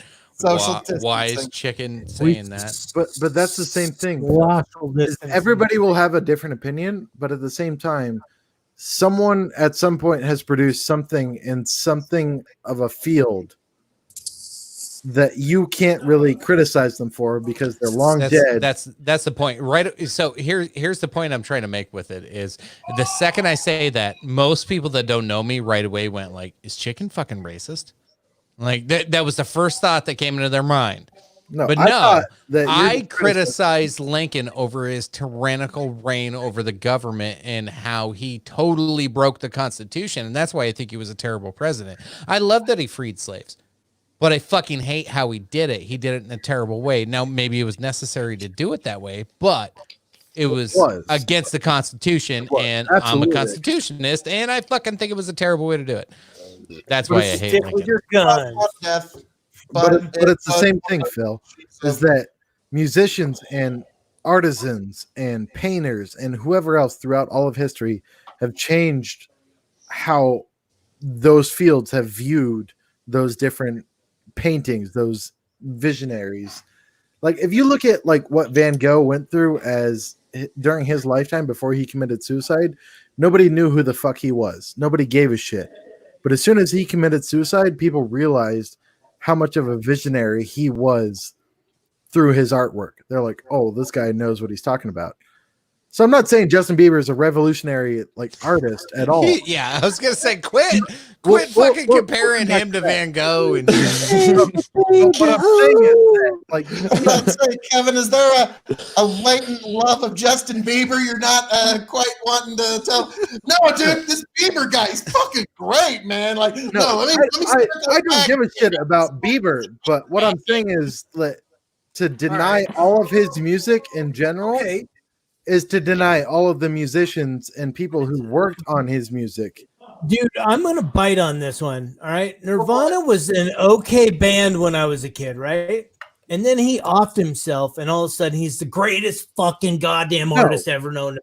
He was the king of grunge all of a sudden because he offed Nirvana's music. You know what he was? Okay. A fucking mediocre fucking This dude. point is to you, Lynn. This point is to you, Lynn. I 100%. I 100% agree with you. He was a mediocre fucking artist, and everybody's like, he shot himself in the head while he was high on heroin, and oh my god, dude, there was people that didn't like Nirvana, and then he died, and then all of a sudden there was kids in high school wearing Nirvana shirts, and I'm like, fuck you, pieces of shit. I'm not saying that Justin Bieber is fucking Kurt Cobain, that all of a sudden if he offs himself, people are gonna fucking love him. All I'm saying is that it happened at Lincoln Park. I mean, he could kill himself, and all of a sudden, the Kevin's Justin Bieber podcast. We are here. All I'm saying is that don't criticize every single artist just because you have a public-based opinion of them without listening to the rest of their material or viewing the rest of the material. I was going with the Van Gogh angle with the whole killing himself and becoming popular afterwards. Well, I simulated it with Linkin Park and fucking with Van Gogh, it took him killing himself and people realizing his potential to finally realize it. Okay, let's make a comparison between Nirvana and Van Gogh. If Van Gogh didn't kill himself, would anybody fucking cared? It's highly debatable, but people still would have developed an affinity for his work after his lifetime. After Van Gogh would have passed away, then his work still would have been relevant. But at the same time, Kurt Cobain, if he wouldn't have killed himself in the era that he did, if Cobain would have survived until 2000s, till after, people would have developed that affinity for his work because he killed himself. You know, the best part about Kurt Cobain not killing himself, we would have no Foo Fighters. That's true. True. Very true. But Travis raises a good point. Nirvana was popular before Kurt Cobain killed himself. He was popular. Absolutely. They were popular, but they wouldn't have been the legendary status that they are now. Like they were like, oh my god, everybody fucking like. So what I'm saying is, it's like what suicide in an artist or a band does is elevate them to a status that people realize that they died for their artwork. And people realize that artwork must be something worth considering. So Kurt Cobain didn't die for his artwork. He got killed by a crazy bitch. Yeah. That's conspiracy theory. Well, there's a theory. We all know that, but allegedly Courtney Love killed Kurt Cobain. But didn't Vincent Van Gogh cut his ear off and then didn't he like mutilate his dick? No, it was something like that's that. from Family Guy. If I may have the floor for just a moment, gentlemen. Go ahead, Phil. I think one of the main reasons why bands like this, like Janis Joplin, Kurt Cobain, Jimi Hendrix, Jim Morrison, why all of these people get this fame when they die young like this, because now they have reached this peak of fame, and now, in a way, they are forever young. Kurt Cobain will now forever be the Kurt Cobain we remember. Because just imagine if he were to have survived and he were still around today with a big beer gut, and he's done 2 romantic comedies, and he did a Super Bowl halftime show with fucking hang on. You'd be like, oh God, this guy used to be my fucking hero. In the middle of that, if Heath Ledger would have survived or not have attempted at all, would he have been given the Oscar for The Dark Knight, or would he have been considered one of the greatest actors of all time? Hey, can we go back in imagination land and just be like, once again, if I was there when my sister made out with Joe Rogan and showed her tits, I would have the most popular podcast in the world. So, like, can we get out of make-believe land and just fucking move on? Yeah, like, I agree. If the queen had balls, she'd be the king. I could do this. I could do this whole what if, and if this happened, and if this happened. Like, I could do that shit all night, but it's not gonna do any fucking good. So can we let's move on. Nickelback sucks cause why is what we started with. Am I wrong? Nickelback sucks because all their songs. No, Kevin, Phil had their turn. It's Lynn's turn. I'm sorry, dude. I switched formats watching on my phone, and now I switched over to YouTube, and so I was doing that. And sorry, I wasn't paying. No, we're back on the original topic of why does Nickelback suck? Yeah, because every song is the same. Have you ever heard any fucking song by Nickelback? And most of them, most of them are about like giving or receiving a head. What I'll change say my mind. What I'll say about Nickelback is that their songs are catchy, but every song has the same beat, the same lyrical pattern, that it's so easy to fall into liking them for people who already like them. But if you start off listening to Nickelback, like trying to listen to all their songs, it's going to sound the same. Yeah, if you hear one song, you're like, hey, this is kind of catchy. This is kind of right. Then you hear the next song, you're like, isn't it the same fucking song I just heard? It's just got different lyrics, but it's pretty much the same song over and over and over again. It's actually 6 number 1 hits using the exact same beat structure. You can actually impose the 6 songs on top of it. You really can. Actually follow the What is same. it? The 72 beats per second, like every one of their songs. That's the human heartbeat when you're in the womb. Yep, you got it.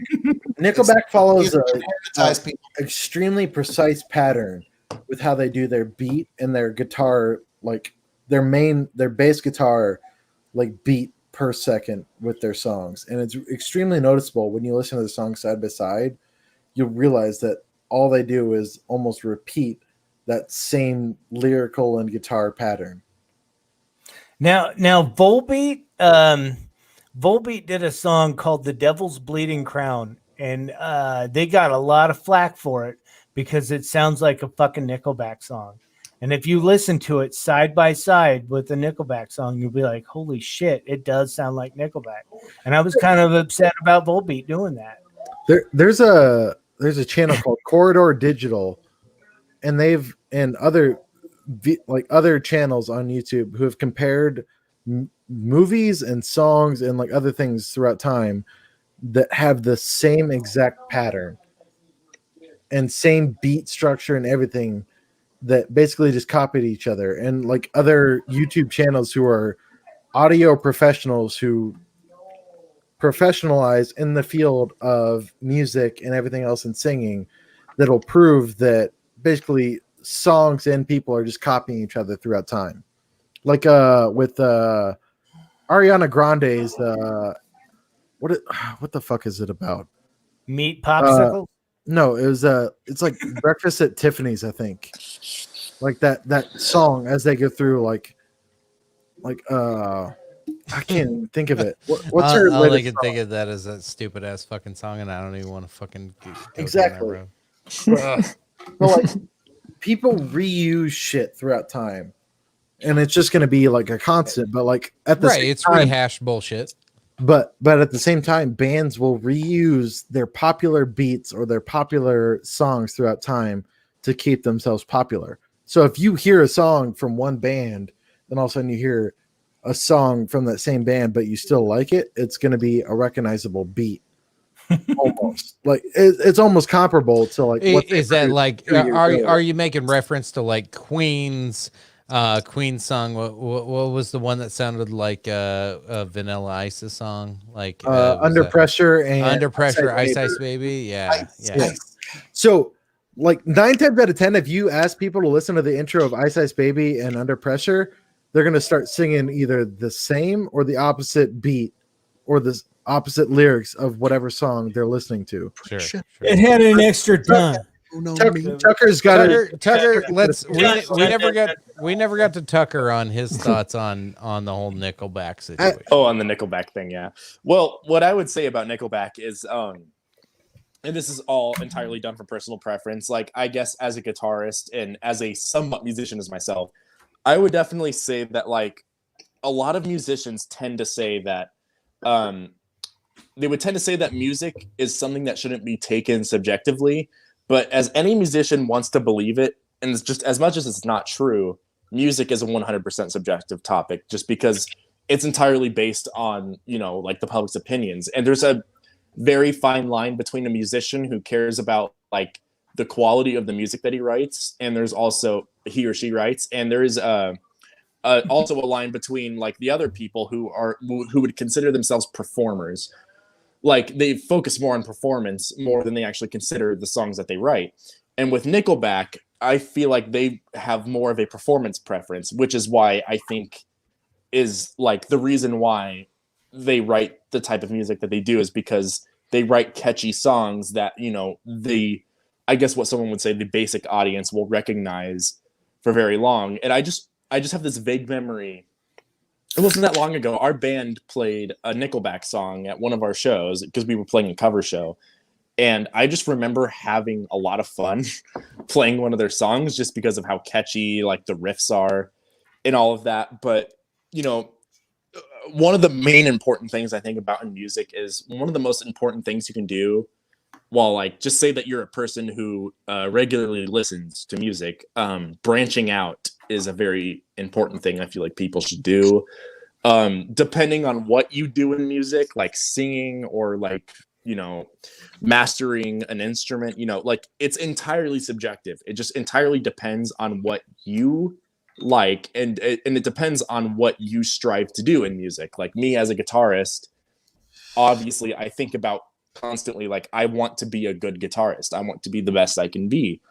And there's people who just want to write music just to, please the audience. So like there's a fine line there. But with Nickelback, I mean, I just genuinely think that there are bands that are much worse than Nickelback nowadays. There are people who have written worse songs than Nickelback. And I've been seeing a lot of groups recently saying that that Nickelback passed the baton to Imagine Dragons of being the most hated band of all time. And like, as much as of a meme as it is, like, it's just something that I kind of slightly agree with. But I guess I'll wrap it up with just like, music is objective, and people wish that it wasn't, but like, as much as they don't want to believe it, it just is, and that's just the way it is. It just depends on people's tastes. So I guess I really didn't. Yeah, Phil's raising his hand. Tucker, there's something I just want to run by you here, because you are an artist, you're a musician, and you're talking about how it is subjective and how the audience might like it or they might not. There's a text that I've returned to, and I'm reading it over it again, and it's from the Trial and Death of Socrates. And when Socrates examined the artists, when he found the artists and the musicians, he came back and he reported because he was trying to find people that they said, he's trying to find somebody that knew of truth or virtue or was able to instruct people on what is right. And he would go to the politicians, found them lacking. He'd go to the generals, find them lacking. And then when he went to the artists, he came back and like, would you believe it? You could scarce find a person on the streets who wouldn't have a better thing to say about the artist's art than the artists themselves. Their art seems to come from some sort of loose inspiration that they then use to make into craft. And that's something that I found kind of interesting. It just kind of tied in with what we were talking about here, is that I do find it like there's people that, and I do think, like, if you were to talk to an artist that made some of your favorite art, I suspect you would probably have infinitely better things to say about it than the creator themselves. Absolutely. And so I was just wondering what your thoughts were on that, sir. Well, the thing is like, I've always had favorite artists, like, and like, I will be speaking mainly in personal preference here, but like, growing up in my family, I've always grown up on just like older music and like mostly metal. And like, I remember James Hetfield from Metallica was like the inspiration that I had to learn how to play guitar. And there's a comment there that I thought was interesting that just popped up now about like musicians that don't write their own music. And that kind of brings me back to the point of between the kind of music that people want to write for the people and the kind of music that people want to make to please the audience. And I guess I would consider myself more of a person. I'm more of a performer. I just like, because my bands have played like a few small gigs, around here in like rural Nebraska. And I've always had a lot of fun doing it, even if we play originals or if we play covers. Either way, I always have fun doing it because I just like, I would consider myself an appreciator of music, because in the past few years, I've tried to branch out and everything.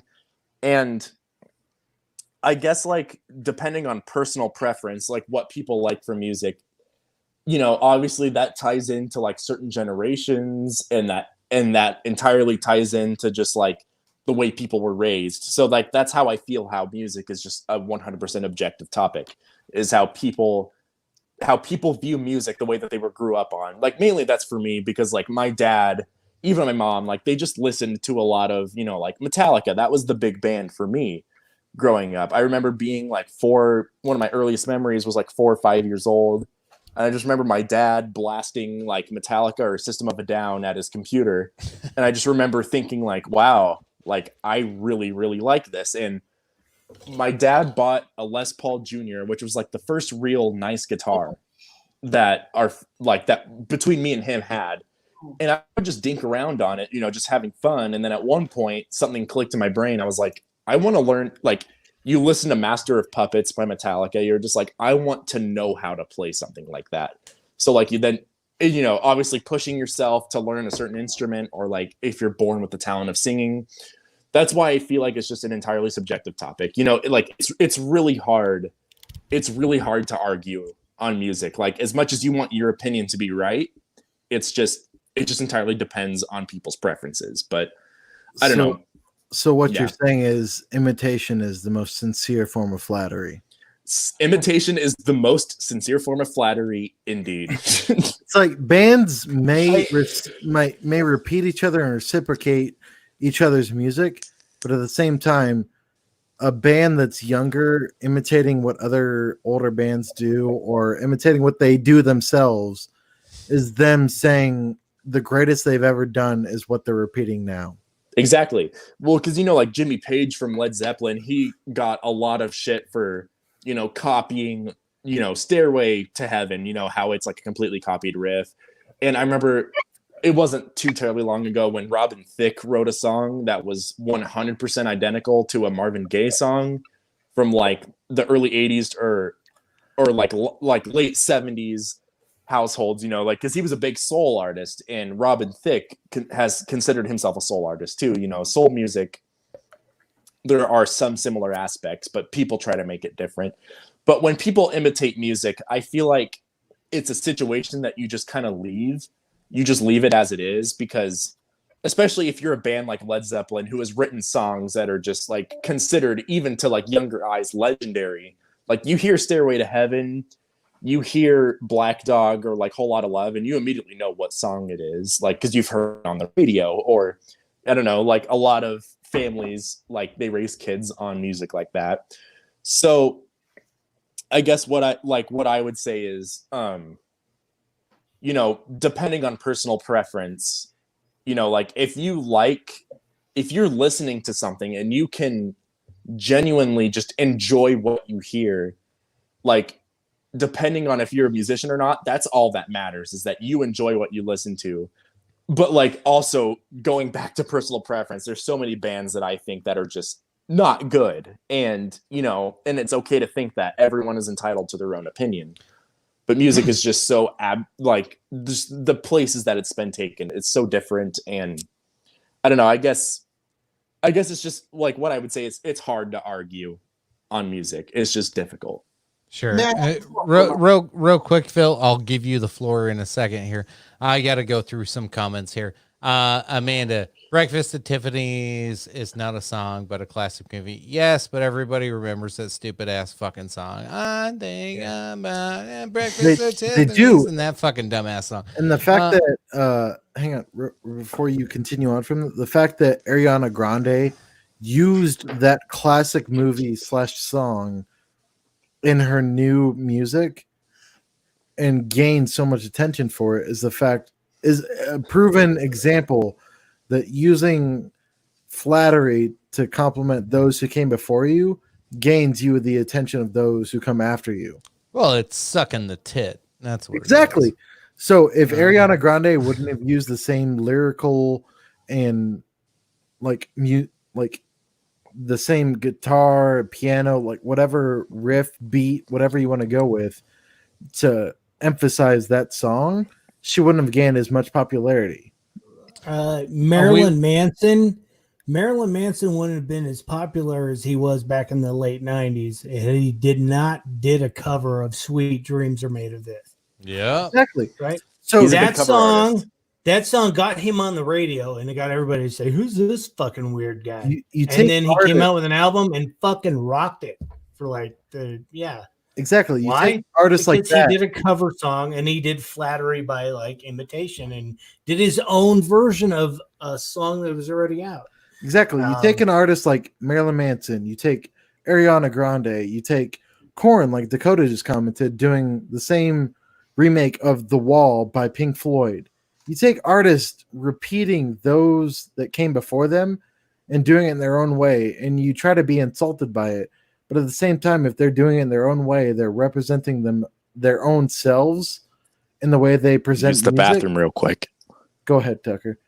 But if you try to criticize artists or anyone who uses what came before them, even their own music, then you can't really criticize them because they're using something that came before them to evolve themselves into a better organization or better organism to become better at what they do. Say better orgasm.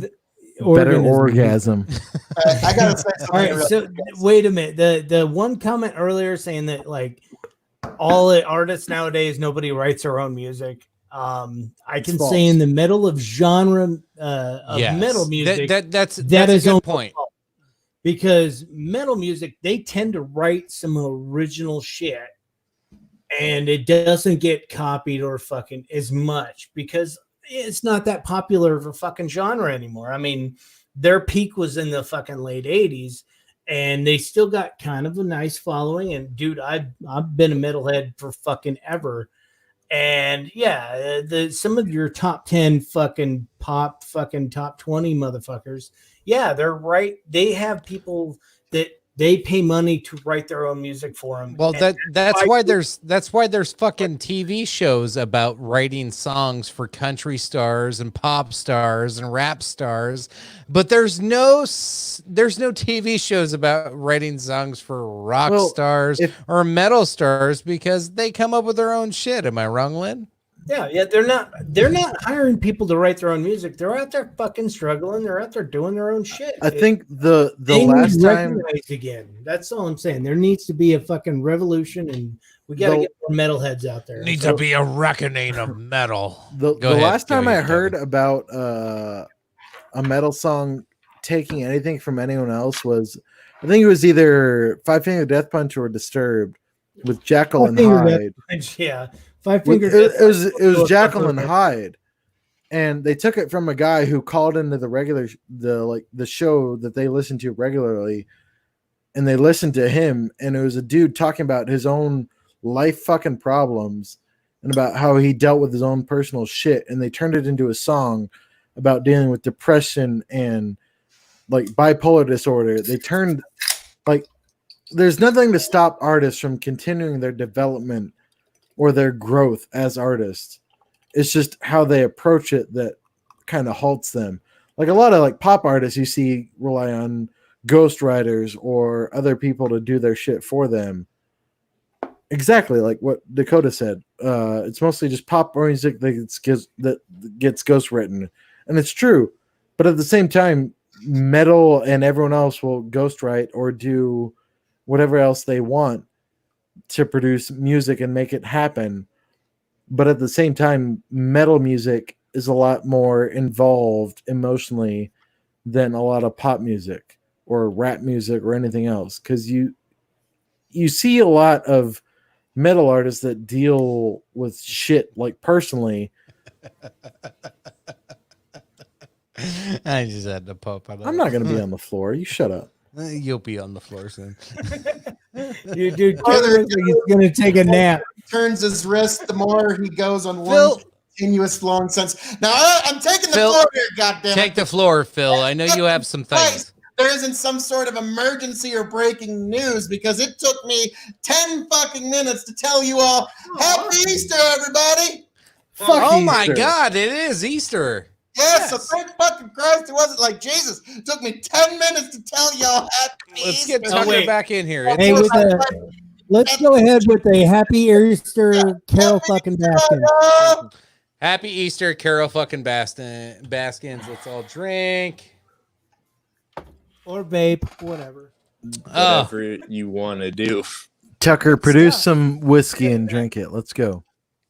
Or just pretend. That is not... Whatever you got to do, pretend, whatever. I don't know how many viewers we have right now, but would it be that big of a deal? That's not whiskey. It's not. I have this wonderful bottle of iced tea that I've been sipping on, and I just realized that it's gone, and I bought it today. So, Brown tea. Happy Easter! Happy Easter, Dad. My dad's commenting on here. My pops. Pepsi. I don't know why I popped cherry Pepsi up, but okay, I did. Hey, I had a similar concoction to that you had, Jesse. It was that bottle I was holding with cherry Pepsi. Yes. See, yes. Yeah. That's why. That's why we pumped it up. See, I live in a house where so I have 4 other roommates. Happy Zombie Jesus Day, everybody. Happy Resurrection Day. I am 19 years old, and all of my roommates are 21. Happy Easter, Jeremiah. Happy Easter, Canadian guy. Canadian guy, the Canadian dude by name. You know, the Canadian dude, I appreciate the Canadian dude jumping on. I actually ran into him on Twitter. I don't even remember. He left a comment on something that I can't remember if I was rage baiting or what I was doing, but I just happened to see he dropped his fucking show on there, and I subscribed to his show. I watched a couple episodes. I thought they were kind of interesting. So check out the Canadian dude. Drop him a fucking look up. Go search him up real quick. Give him a like, subscribe. He's kind of doing some similar things of what's life like today and what's going on. So it's interesting to see. I appreciated his insight. I liked what he was doing. So I made sure I dropped him a like on there, and he reciprocated. So thank you, Canadian dude. Appreciate it. Thank you, sir. Where are we fucking ended? Gracias. This was we have. Oh wait, wrong country. Sorry. You said gracias? No. We have 15 minutes to wrap this up because this program I use sadly only allows a 4-hour live stream before it kicks us off. Oh, okay. And we are actually approaching 4 hours, believe it or not. Let's stop that. We're at 3 hours, 44 minutes, and 37 seconds. Yeah. Well, all right. If that's the case, gentlemen, Phil, you get to go last because you're my master sign off guy, right? That's what you call a master sign off. He's a master. Sign off. A lot of things. 15 minutes doing it, gentlemen. Master Bader, more like it. So we'll start with Tucker. He was the last one in. Tucker, Tucker. I don't know how much of the show you've seen, but recap the night. What'd you learn? What did you like, and what would you tell the folks at home? Well, I learned I feel like the point where I joined the podcast, I honestly don't even remember what we were talking about in the first place, but I remember we just moved on to music, and that was the biggest thing that we really talked about when I joined. But I guess I did gain a little bit from tonight, just of wanting to tell people about what I think about music and what you guys had to say, when you think about this, how subjective music can be. I was thinking about that, and then we were talking about the smoking and nicotine laws in Nebraska, and right now I'm just kind of at a point where it is what it is, and the laws that kind of guard the tobacco vaping products in Nebraska, I would just say that it's nothing to fight, you're obviously allowed to have an opinion on saying that it's bullshit, or just saying that you feel like you should be entitled to some of these laws. But when you really think about it, the kids that are complaining about it are not too far from the age of 21. Once you hit the age of 21, which is very, very young, you have all of that time to decide and do what you want to do. But it was definitely nice hopping on here and hearing what you guys had to say, speaking from obviously the youngest person on here. I hope that I was able to provide you guys with information, just from a younger perspective. And, the last thing I want to say, practice social distancing. Just try to be safe. Just be safe out there. We live in a different time for sure.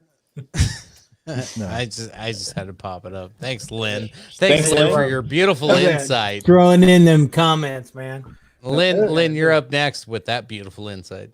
All right.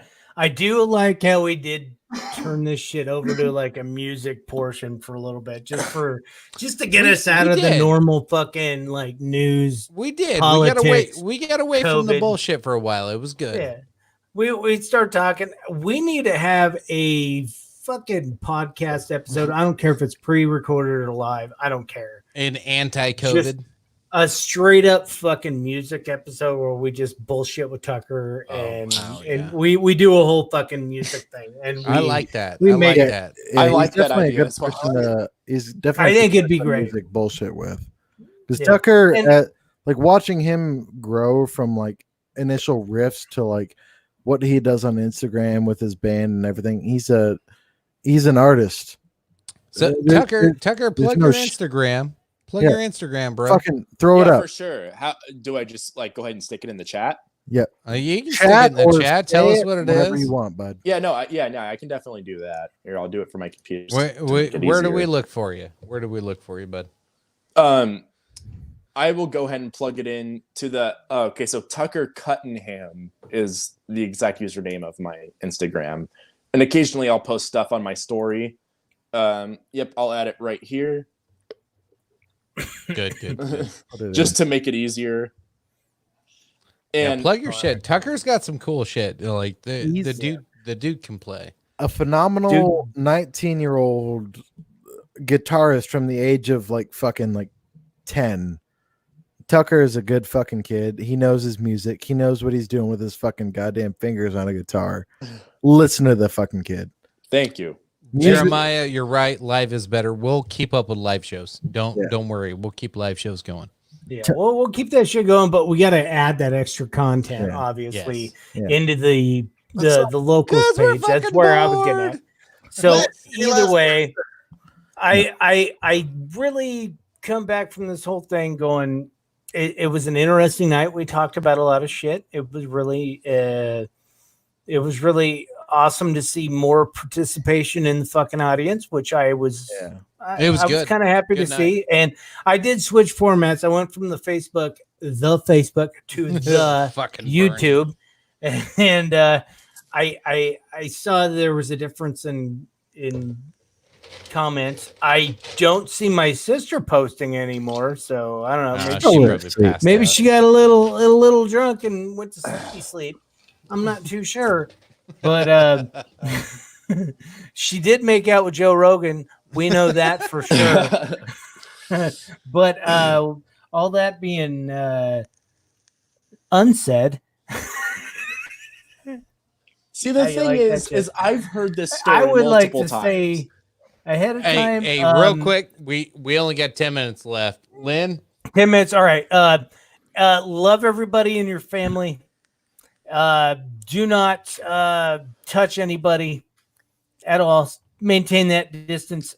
Keep the social distance. You just be really good fucking people and do what the CDC says, and don't listen to that little squirrely dude that's on TV all the time. Okay. It's Sounds a Trump good. conference thing. Yeah. Phil, round us out, and then we'll do a Brady Bunch goodbye. What the fuck? What about Kevin? Did I miss Kevin? Yeah. Oh, you fuck did. Kevin, dude. I'm sorry. No, Kevin. it's okay. Go fuck yourself, chicken. No. Go fuck yourself. Kevin, go ahead. No, I'll say no, it's good to like talk about everything. Like we covered a shitload of topics, like Lynn said. It's always good to have a young perspective like Tucker. I feel Millennial. like, exactly. Millennials, we should get a shitload of perspective into this podcast. I think it kind of like rounds everything out opinion wise, like so we're not just so objective. But I love fucking talking about shit, man. I love keeping everybody in the loop, whether or not we listen. Yep. Up, We sure are. a bar call in Omaha is like a fucking gay bar in San Francisco. Everyone's getting some. all right? Jeremiah was a bullfrog. Pretty good friend of mine. But no, I think we cover a good fucking basis of topics, and I think that it's good. It's good. We like the amount of shit we cover keeps everyone in the loop, and just keep fucking tuning in, man. We're always fucking here. Sounds good. All right, Phil. wrap some shit up, and then we'll all take a lap and say goodbye. Folks, this has been the COVID Chronicles. Thank you all for joining us as we are all separate yet together in these interesting and trying times. Thank you all for coming, for commenting, for being a part of this happening as we all come together digitally for this big gathering. Everybody that commented, everybody that came on tonight, thank you all. Folks, stay safe out there. Take care of you and yours. And as I am known to say around here, folks, all that being said, this has been the Dog and Chicken Show, Extreme Edition COVID Chronicles. Folks, thank you all for joining us, and we will see you on the flip side. Chicken? Hey, appreciate everybody tuning in. As always, like, share, subscribe, all that good shit. Make sure you check us out in our own space, and we'll take it around the room. And Phil, you don't have to sign us off twice. We're all just saying goodbye. Phil, say goodbye. Bye. Have a beautiful like time. Like Brady Bunch style. Everybody. Bye. Have a beautiful time. Hey, we've seen these stupid fucking memes. We had to sign it off twice, folks. Thank you all for joining us. Wash your hands. Dog and Chicken Show. Like, share, subscribe. Join the Patreon. Join everything. Revolutionary Wrestling Podcast. All of them, folks. Chicken, thanks for having us. Thanks Nickelback. I'm debuting the KOE Nation Facebook page tomorrow, so get ready for that. Oh, we got KOE Nation coming soon. Look out for it, folks. Nirvana was an inside job. Nirvana was an inside job. What do you got, Tucker? Well, I just want to thank everyone for watching. I don't know if we're using a new app when it comes to chatting, but for some reason, like I couldn't see how many viewers we had. Yeah, but we'll figure it out after. Yeah, but thanks to all the viewers, and it's just really fun, you know, getting some insight and being able to talk about certain topics. And I know there's endless amount of topics that we can talk about, and I think it is nice sometimes that we can move on to more of the. I guess the way I would classify it is like non-important topics. You know, like we moved on to music and stuff like that, but like it's just fun to talk about everything all around. But can we do non-COVID chronicles? Absolutely. I think we could. Like a segment, you'd be like, hey, if you mention anything COVID related, you are gonna have to drink your whole drink. You are banned. That would be brutal. I think brutal. I think that this show in general, just covering important shit that everyone cares about, from COVID to presidential candidates to everything in between, Nickelback to fucking everything else there is to cover. We're there.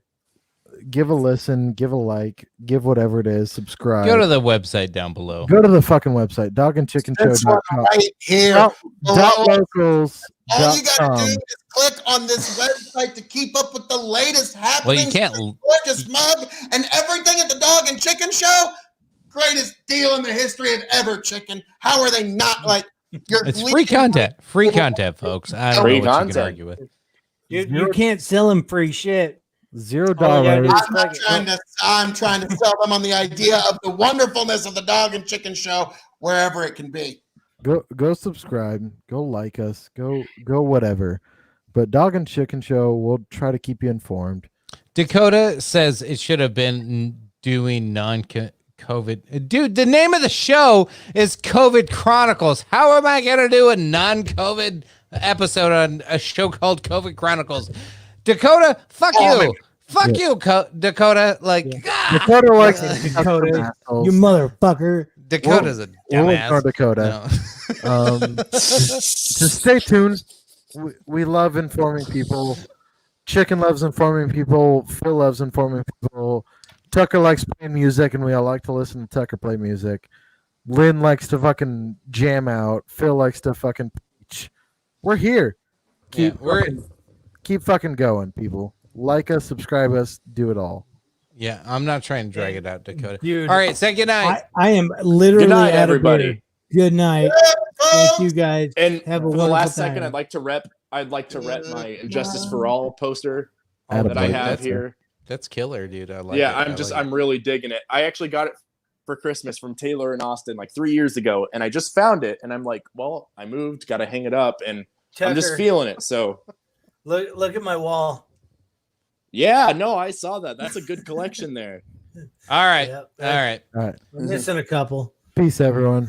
Love you all. Peace, ya. love, appreciate everybody.